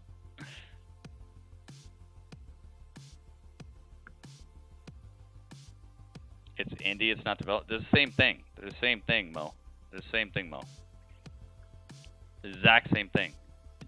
You can't tell me if NXT signed Private Party that all of a sudden it would become an indie brand. You're moving the goalpost again. This is what I see a lot of the time. You need to understand what I'm saying. Private Party is a developmental tag team. They are getting used to being on TV. That's what developmental means. They're getting used to doing something on a professional basis, not an independent basis. Okay? They're developmental. Joey Janela, he's an indie wrestler who did a lot of good stuff on the indies, but now he's developing. They're developing him into a television professional wrestler. Sonny Kiss. All these people were one signature away from being in NXT. That doesn't change them intrinsically. If they're in NXT or AEW, they still need to up their game to become professional wrestlers. You don't just become developmental because you sign an NXT contract and then all of a sudden become independent because you sign an AEW contract. You're going to a place to develop, with exceptions for people like FTR. FTR has been on both sides now. FTR is a professional tag team. They've seen it all. They've done it all already. People like Jericho, they've done it. He's not an independent wrestler. He's a professional wrestler. He's not developing anymore. He's just professional. You can't change the goalposts because they signed on a different contract. Cameron Grimes is a developmental wrestler right now. He's trying to learn how to become a professional. That's what NXT is, and that's exactly what AEW is to all the people who have never been to the big dance, who've never been to WrestleMania, who've never been on television before. They've been on somebody's like 6 p.m. local station as they wrestled. They're developmental. Cameron Grimes, baby, you hear that? So you got to go to WWE professional. No, did I say that? I'm saying they're all training to be professionals. I'm saying working with somebody like Jericho is going to help you to become a professional wrestler and not just somebody who just came off the independent scene and doesn't know how to cut a promo in front of 50,000 people. Doesn't know how to really develop a match into something that people will pay for on a pay-per-view. You're missing what I'm saying. I'm saying both brands are developmental, but they have people in them that will teach these people how to become that superstar that they could be. It's the same reason that Seth Rollins started out in the little shorts in NXT and just jumping around, and now is one of the biggest draws in sports entertainment. They teach you how to become something more than just a guy who can do a bunch of cool stuff in the ring. Same thing with AEW. They're going to teach you how to be more than just a wrestler who does cool stuff in the ring. They're going to teach you how to become a superstar. How many people have come and gone in wrestling? So many people have come and gone in wrestling who are good wrestlers. It's very rare that you become a Hall of Fame superstar that everybody remembers and wants to buy merchandise for and is hype when they get announced for a video game. It's a long road between pulling off good stuff in a gym somewhere and becoming the superstar that people will buy merchandise and buy a ticket to a wrestling show for. So you're missing my point. I'm saying both shows are developmental. NXT is a developmental show that has a few very well known, very well trained, and very knowledgeable people behind the scenes that are helping these people to become better and become more of a draw and more of something we want to see. And AEW is the same way. They have a couple of very well known, very knowledgeable people who are helping these up-and-coming independent superstars become professional wrestlers. Being a professional wrestler is more than just being able to wrestle well. It's having a personality. It's doing that, and they've done enough of that on the independent scene to get noticed. But AEW is helping develop that into something that's on television, that is selling out pay-per-views, that is selling out arenas. They're working on that. And that's what I'm saying. Both brands are developmental brands. They just have more main event type of talent on AEW right now. And they're working to uplift the rest of these guys. Honestly, who cares? I care, man. I care. It's a good conversation to have. Because I hear NXT called developmental a lot of the time, but I don't hear AEW being called any sort of developmental when you can see it. When you can actually see the development. You can see people like Darby Allin becoming more and more of a superstar. You can see people like Jungle Boy coming into their own, starting to be more confident, starting to be more of their own act instead of a gimmick. You can see it happening. You can see people becoming more of like something that people are hyped to see than just a gimmick itself. Orange Cassidy. He's becoming more than just a guy with his hands in his pockets. He's becoming something that is a mainstay of modern wrestling. That's what I'm saying. I care because it's actually a conversation that is evolving in front of us. We're seeing the development of AEW athletes, but only one brand is being called developmental. AEW is developmental as well. They have a lot of people who are up front and center who are already Matt Hardy, Jake Hager, Chris Jericho. Like, you already got these people who are developed, so they're up front and personal, but the progression of the people they're training and uplifting is very evident. They're becoming bigger superstars, so that's development. So I care, and I think it's a very important conversation to have. I love that about AEW. They are a developmental brand, just like NXT, but they just have more.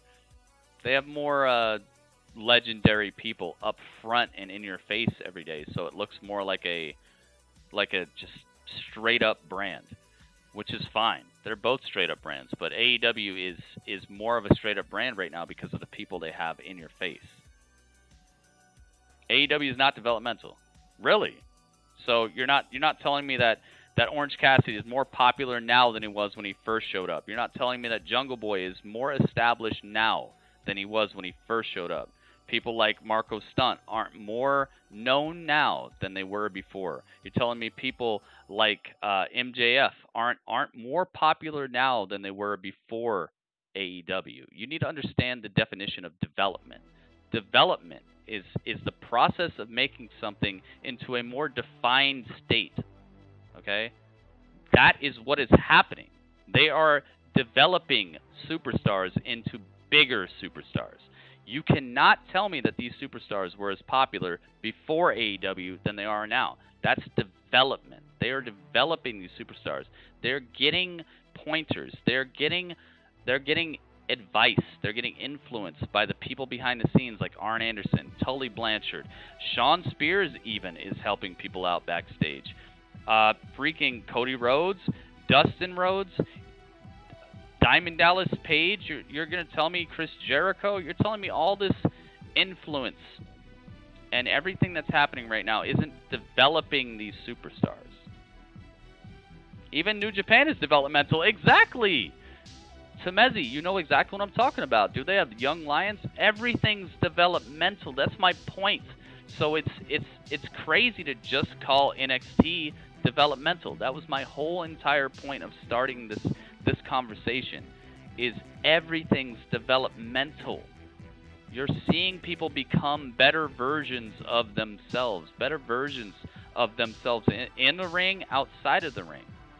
Everything's developmental. These people are not done. You're telling me that MJF is the best he's ever going to be right now?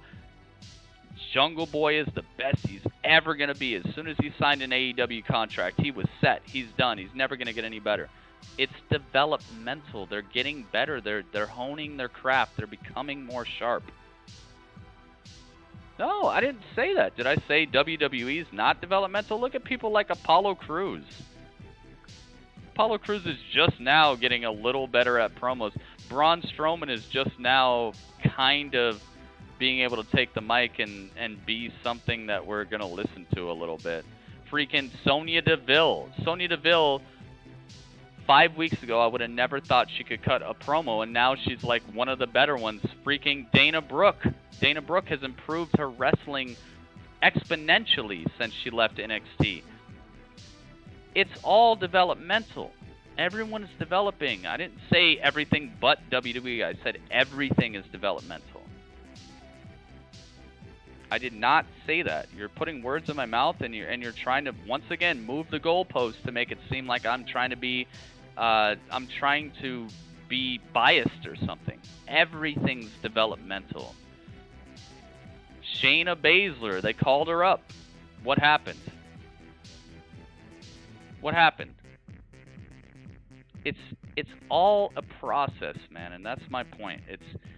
We're AEW is a developmental brand. NXT is a developmental brand as well. And we're seeing that happen. We're seeing more and more people like Sammy Guevara. We're seeing more and more people into the gimmick of well, I wouldn't say Jake Hager, but even the Murder Hawk, himself. Dude, he came in with a bang, and they worked on it leading up to his match with Moxley. They led up to it. Or not Moxley, Cody. They led up to it. That's what I'm talking about. It's development. So they're developing to what? Promotion isn't developmental? What are you talking about?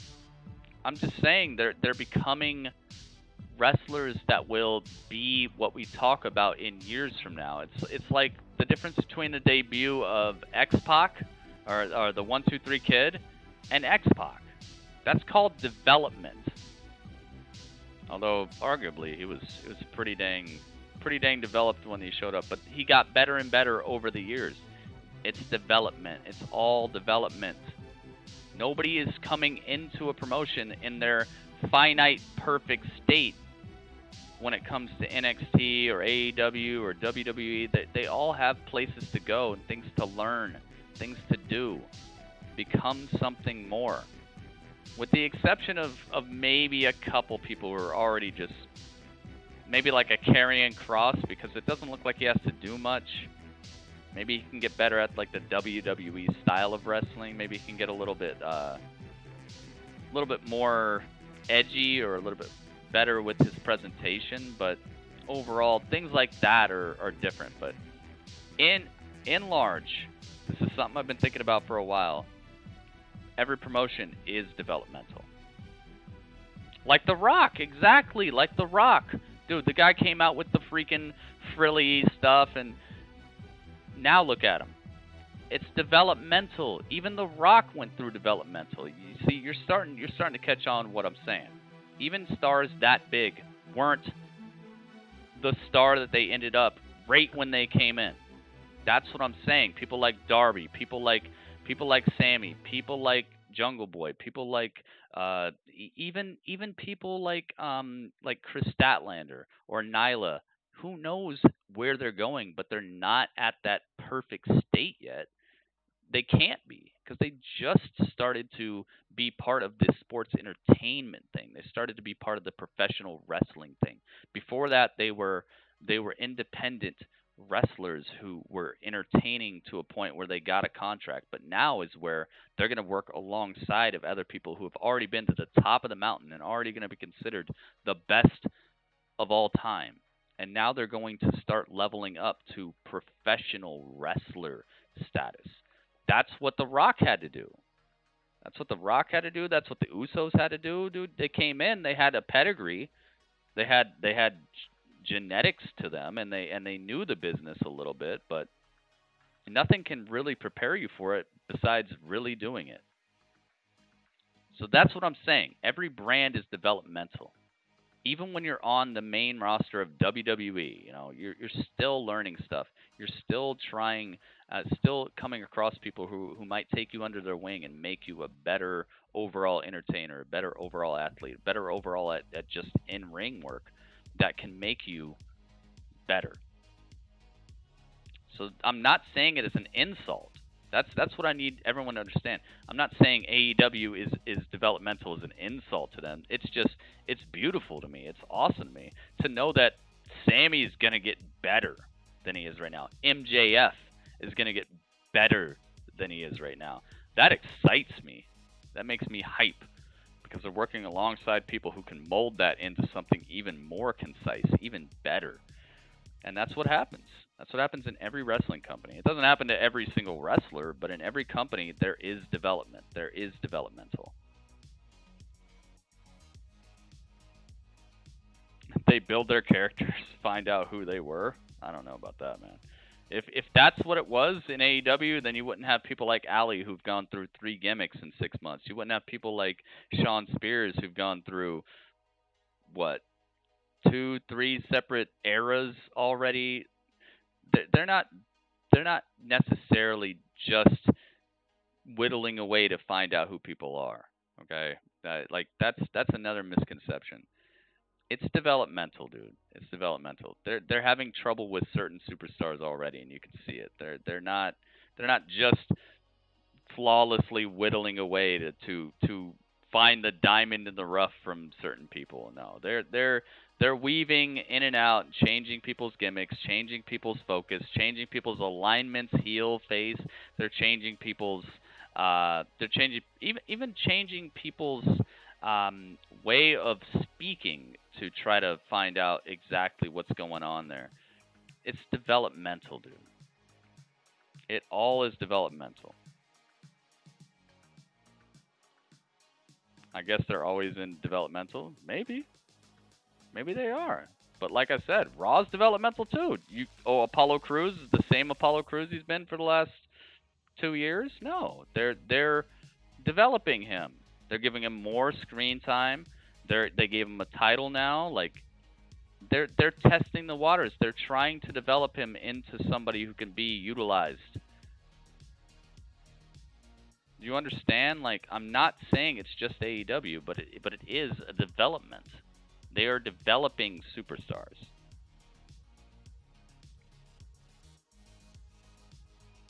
Dang, I missed Grapple Chat. No, you didn't, Acid. You actually didn't. You actually didn't. So I hope you understand, Mo. Like, I felt like you were onto it, and then you just lost the point. You said The Rock, so you understand how somebody can be introduced with the gimmick, like, I'm an alien, or I'm a guy who's just from the Pacific Islands, and I wear this Pacific Islander outfit, and I wrestle, and then become The Rock. Like, I hope that you're understanding, like, that's a perfect example of somebody who was developed into the superstar that he should be. And he was on the main WWE roster. It's developmental. They're developing people. They're figuring out exactly how to make someone the superstar that they could be. Prime WWE did it. WWE during its prime era, prime modern era, was developing superstars. You remember Stone Cold before he was Stone Cold? The Hollywood Blondes, remember that? Developmental. They're going from where you are to where you might become the superstar that is the most epic thing possible. Stone Cold, possibly the greatest superstar to ever lace up boots. Freaking Kane started out as a dentist. Freaking who else? Who else had just like a crazy transformation? Surfer Sting to Crow Sting. Triple H from Hunter Hearst Helmsley to The Game. Like, how many more examples do you need? I'm not dissing. I'm not disrespecting AEW. I'm saying there's development. You got to develop characters. You got to find out where these people are really going to fit and make the biggest, best impact. It happens to every superstar. No superstar was introduced the exact way that they ended up by the end of their legendary career. Nobody. It just doesn't happen. People start out one way, and then it happens. They start getting the wheels rolling, and then they become something that we're talking about to this day, and that gets inducted into the Hall of Fame. Stunning Steve Austin. You see what I'm saying? Like, you don't start out as your final form. It's like Pokemon. You don't just start out as your final form. You evolve. That's why I'm saying every brand is developmental, because you don't just come in your perfect version of yourself, able to cut epic promos, able to wrestle 20-minute classics with Shawn Michaels. You don't come in with that ability. You learn these things, and some people never get to those places, but most likely, if you've been wrestling for 15 years, you become better at one of those or both of those throughout your career. That's why it's developmental. You're developing into something bigger and better than your original iteration. Hopefully. Look at the freaking... oh my God, who else? Dude, there's so many examples of this. The Usos. Dude, they used to just be they would just do the little dance, come out, and wrestle a good match. Now they have actual personalities, and whenever they take the mic, it's like enthralling. You want to hear what they got to say. They're developing. They're becoming better versions of themselves. And that's exactly the same with AEW. These people, even in the year that AEW has been around, most of their roster has become more and more likable, more and more personable, more and more great at their gimmicks. It's just, you got to see it, man. Nobody who is in AEW today is the exact same version of themselves. Called being a better wrestler, not development. That's what I'm saying, man. You're missing. You don't know what development means. Then I need you to take out a dictionary and just look up the word development. A development. It's a revealing of the truth about something, or an upgrade to something that is a more detailed version of itself. Development. That's what development is. It's like when you develop a picture, when you develop a story, you're revealing more and more about what's great about something, or what is detailed about something, what the true story is. And that's what exactly happened with all these wrestlers that I'm telling you. Every single brand is developmental, because it's an opportunity for people to upgrade. They can elevate him, Kenny. True. That is true. I agree with that. Kenny definitely has an opportunity to develop in a lot of ways. He's already got wrestling pretty much nailed. He's pretty dang good at wrestling, but he's got an opportunity to upgrade himself for sure. Especially on the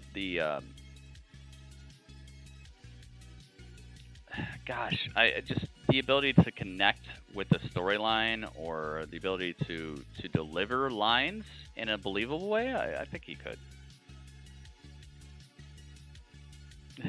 How you get to be developmental? You already know, Mo. You already know how Kenny could get better. You already know. Everybody knows. Everybody sees it. He doesn't need to focus on wrestling at all. His wrestling is just... He's the best wrestler maybe, but not overall.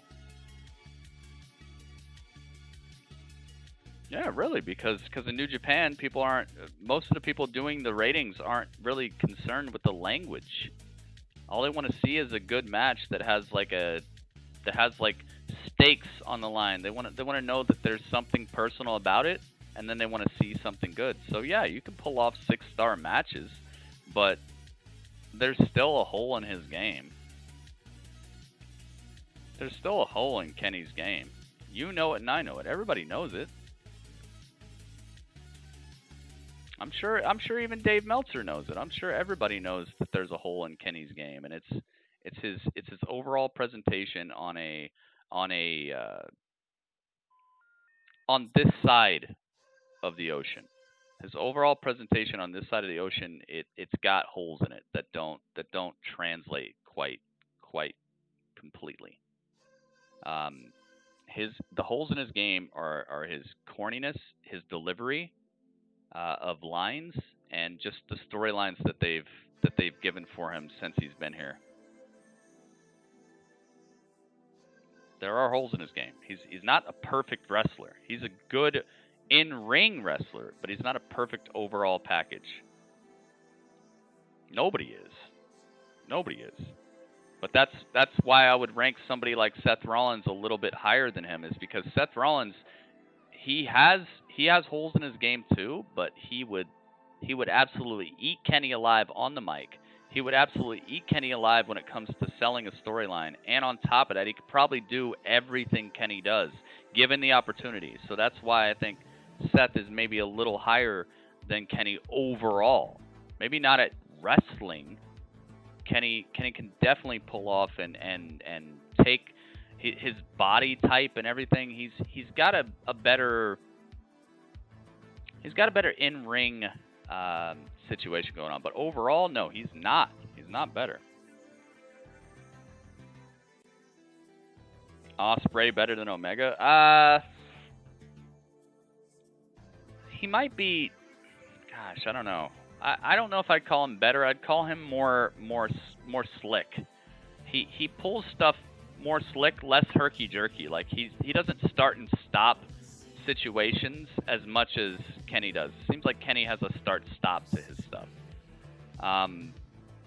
Ospreay seems very much more smooth. I wouldn't say he's better, but he might just transition better. A lot of people, I mean, it's all subjective, man. All of our opinions on wrestling are subjective. It doesn't mean that you're right or wrong about stuff, but I can see why people would think that Ospreay might be a little better than Omega, just because of how smoothly he transitions between stuff compared to Omega. So there's a conversation to be had there, but it's more about your taste and how quick and how smooth wrestling moves should be done. I think that's the difference between those two. So yeah, I don't know. I feel like they can both do the exact same stuff. But it's just how they deliver these moves, you know, when and how they deliver the moves. I feel like that's the point there. So anyway, NXT, please give me your ratings of NXT, guys. What do you think? Out of 10, what would you give NXT tonight? Let's find out if they got a point. AEW show was live or pre-taped? I don't know, man. I don't know. I kind of try not to care about that stuff. I feel like people get hung up on these details that aren't the most important part of the show. So I try to brush aside stuff like how many people watched the show. Was it pre-taped? Rumors, spoilers, dirt sheets, all this stuff. Like I try to accept the show for what the show is. So I couldn't tell you if it was pre-taped or not, and I most of the time would not like to know, because I feel like people use that as a reason to like give a show less than a score it deserves. Who cares if it's pre-taped? Was the Avengers pre-taped? You know, was the Avengers pre-taped? Was any of your favorite movies pre-taped? I feel like it's a moot point that needs to go away. I don't think people should worry about if stuff was taped or not. Ringmaster says 8.1. We Rub says 8.3. Dang, guys. Wow. Really? That Shotzi and Tegan team up really got people. 8.3. 7.9 says Mo. 8.3 says Cameron. Hang on, let me make sure I'm not double counting people. Okay, alright, I'm not double counting. 8.3 says Empire. 8.0 says Tobias.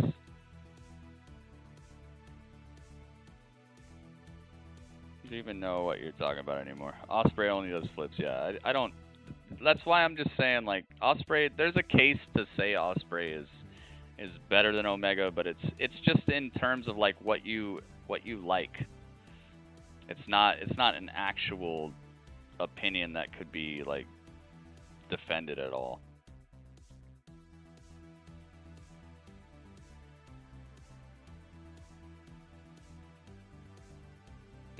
If it don't say live in the corner, it's taped. Yeah, but I don't care. Like, what's the point?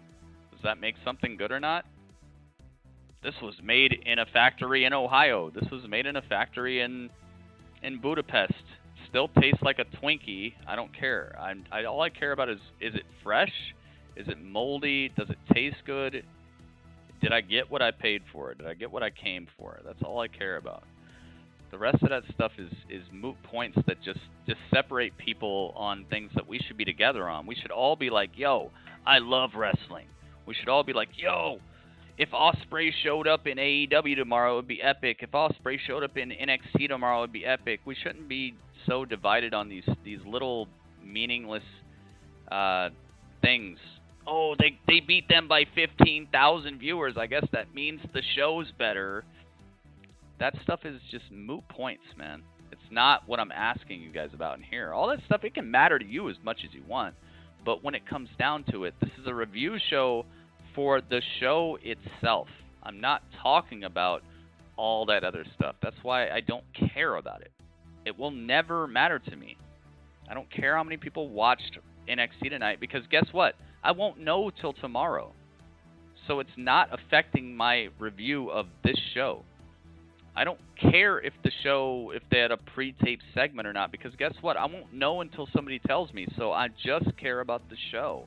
I don't care if somebody's wearing black socks tonight under their ring gear. Like, they're moot points that don't change the quality of the show. I'm asking about, did you think it was good or not? That's why I'm going to continuously say it. I don't care about ratings. I don't care about rumors. I don't care about spoilers. I don't care about dirt sheets. I don't care about contracts. I don't care about any of the stuff that's not the show that's being presented. Because when you start caring about that, then you got to go back and look at all the stuff that you like. You got to go back and be like, I like the Avengers. Oh my God, Robert Downey Jr. got paid how much? Oh, and now you're already out of the movie itself. Now you're thinking about Iron Man as Robert Downey Jr. And now you're thinking about Robert Downey Jr.'s bank account. Now you're thinking about how much Robert Downey Jr.'s bank account is being impacted by how much the studio that paid to get this movie made paid him into his bank account, and how that's going to affect his future financially. Like, do you see why it's stupid to get involved with all of the other details that don't actually impact what you're trying to watch? It's like watching the Avengers and seeing dollar signs on people's heads all day, like, oh, he got paid this much, she got paid this much. This scene was filmed in February. This scene was filmed in March. This scene was filmed on a backlot. That's green screen. That's fake. Thanos is not a real thing. That's actually computer generated.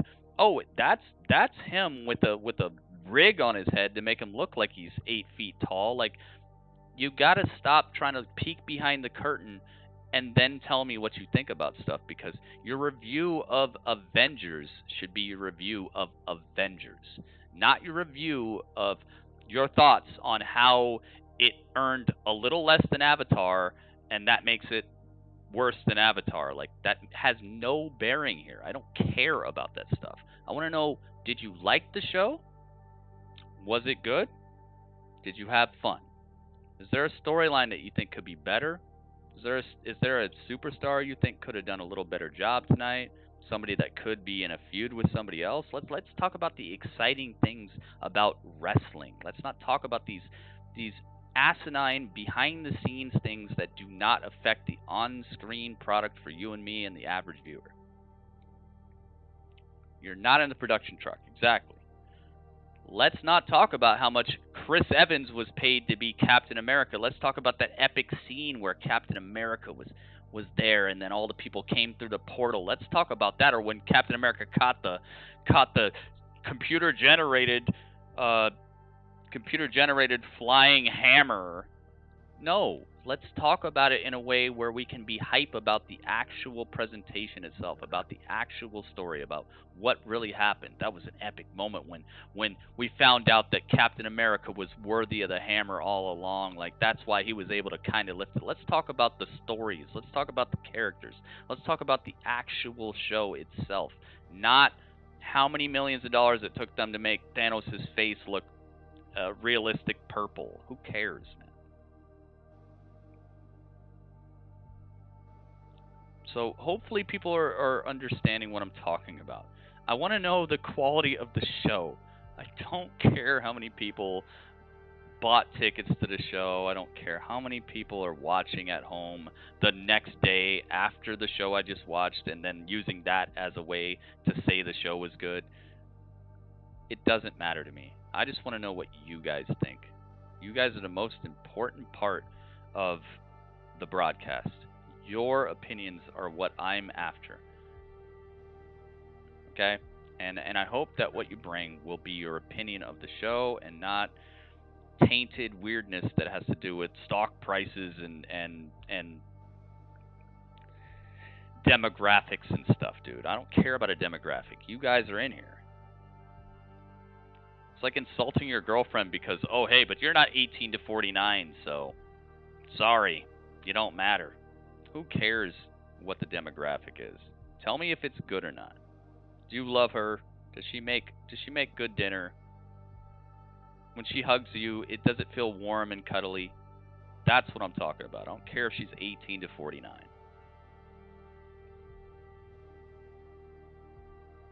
Some people say movies are bad and go watch it. Actually good. Exactly, Mo. You see? That's what I'm saying. Like, you got to have your own opinion. It doesn't matter how many people watch the movie. When you see it, did you cry? Did you cheer? Did you jump out your chair? Did you say "E Bombay" when they came out of the portal? Like, that's what I'm after. I want to know, did you like it? I don't care about that stuff because I'm not a stockholder. I'm sure there are people, but we're not those people. 750,000 people who watched NXT tonight are not NXT stockholders. So it shouldn't matter to them how many people watched.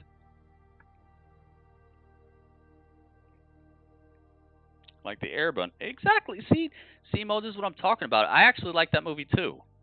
That movie gets roasted, but I actually think that movie's okay. It's not the best movie, but I did have a fun time watching it. I sat down and I was expecting that movie to be just the most horrendous movie, but I never really watched Avatar so much. Avatar: The Last Airbender. I never really watched the series that much, so I had an okay time with the movie. Like, I didn't think it was the best or anything, but I actually was.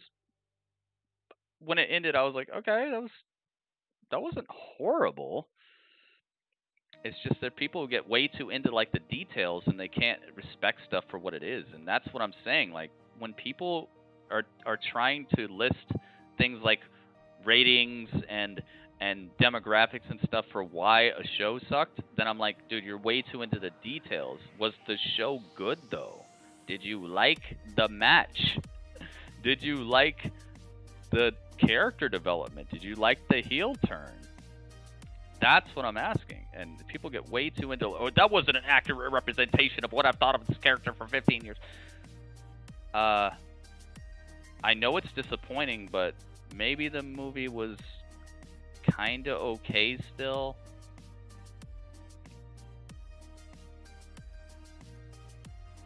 maybe it was okay. You know?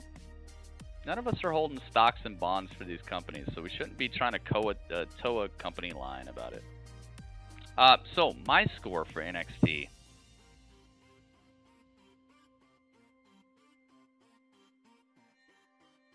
I really like that Robert Stone spot, but man, I hope he's not dead.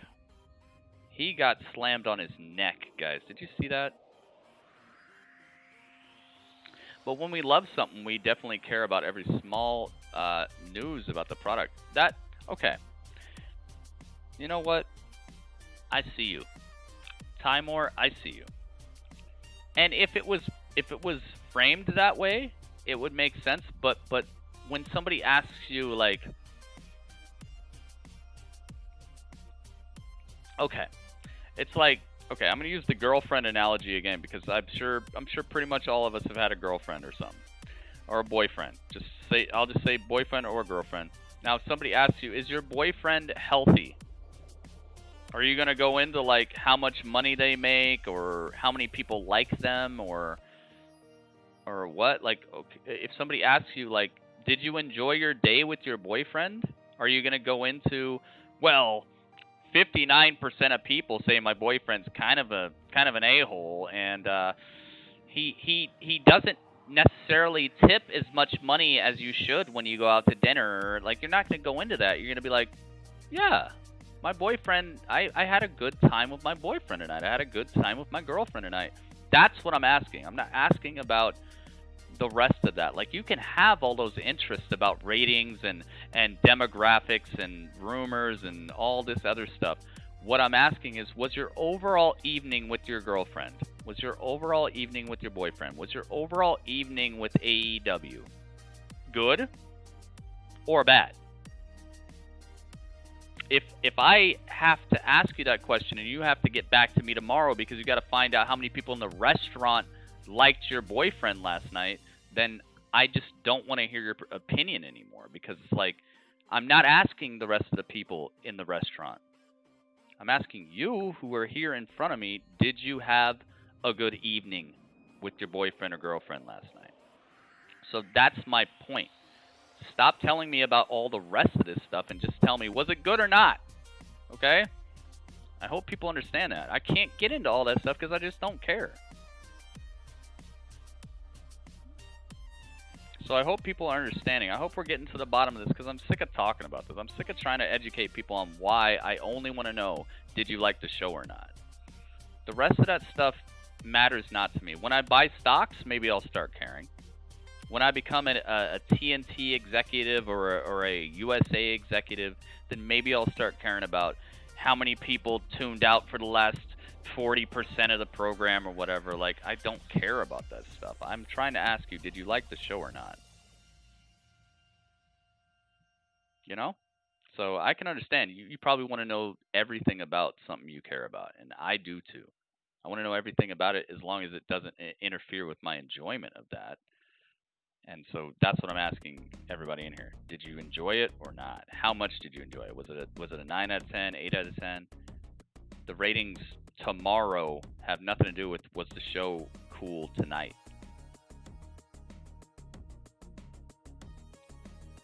Hunter x Hunter. I've heard good stuff about that. Yo, do you guys know what my favorite anime is? I bet you'll never guess. I bet you'll never guess. Well, there might be somebody who could guess. There are people who've been in here for quite some time. They probably... I'm going to say that nobody will guess in the next 3 minutes. I'm going to give everybody 3 minutes. So by the time it hits 52 my time, if nobody guesses, then I win. If somebody guesses, then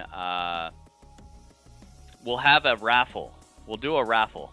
If somebody guesses, you got 3 minutes. My score for NXT tonight is a 7.9. I think it was a very presentable episode. I think that the ending definitely helped. The Dexter Lumis versus Adam Cole match was fresh.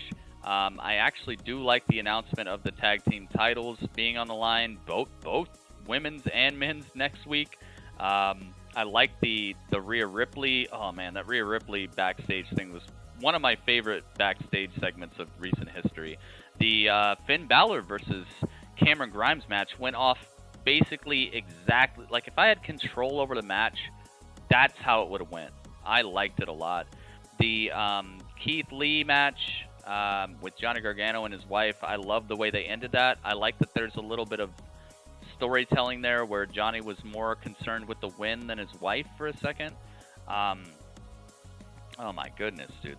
And I like Roderick Strong getting haunted throughout the whole show. I really like that too. Oh man,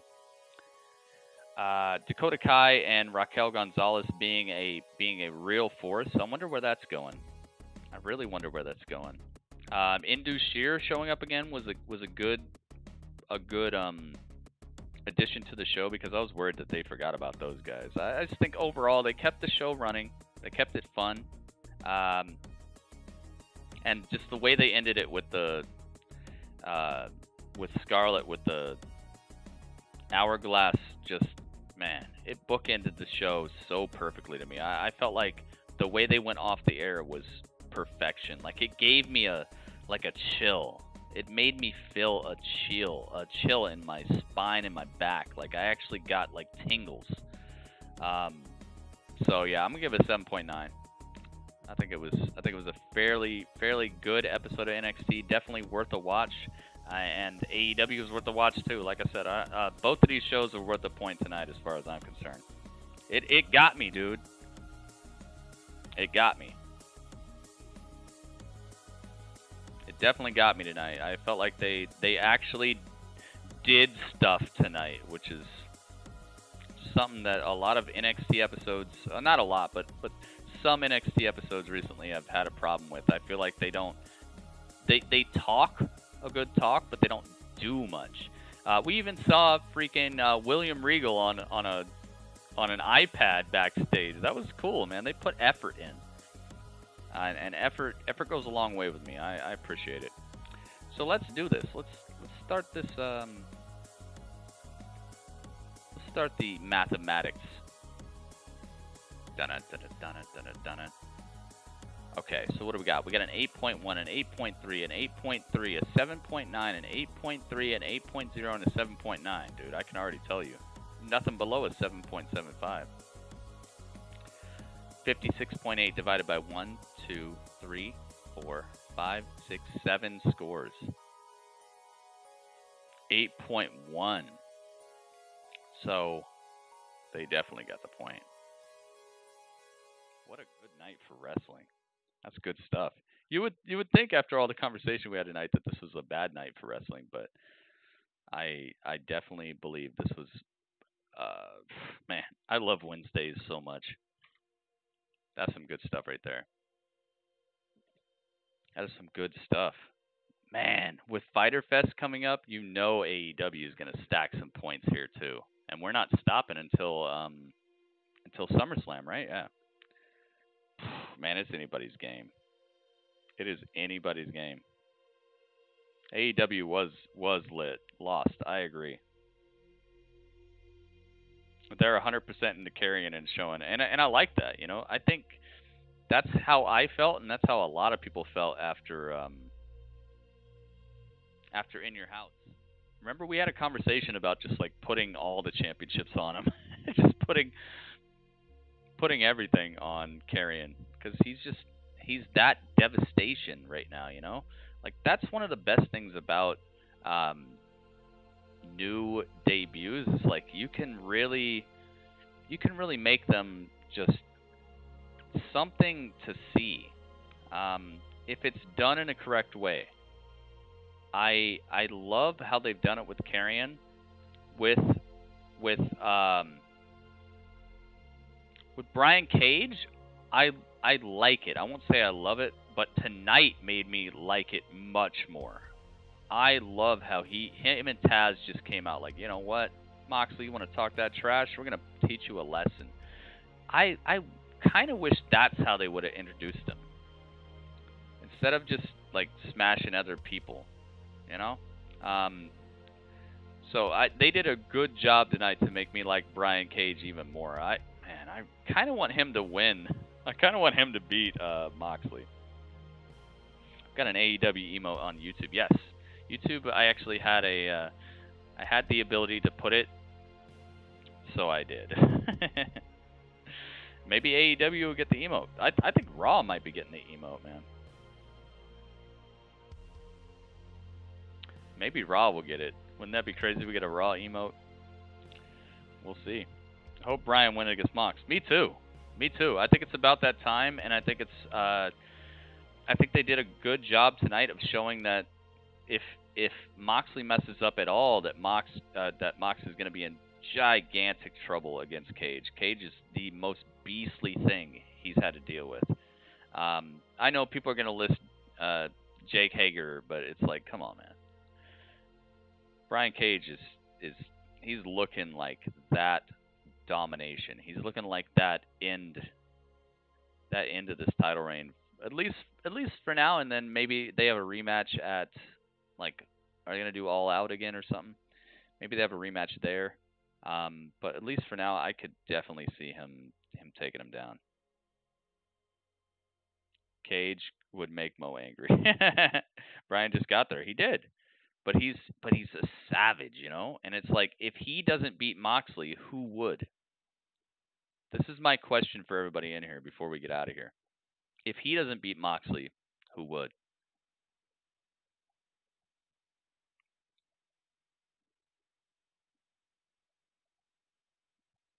And with that, I must tell you that was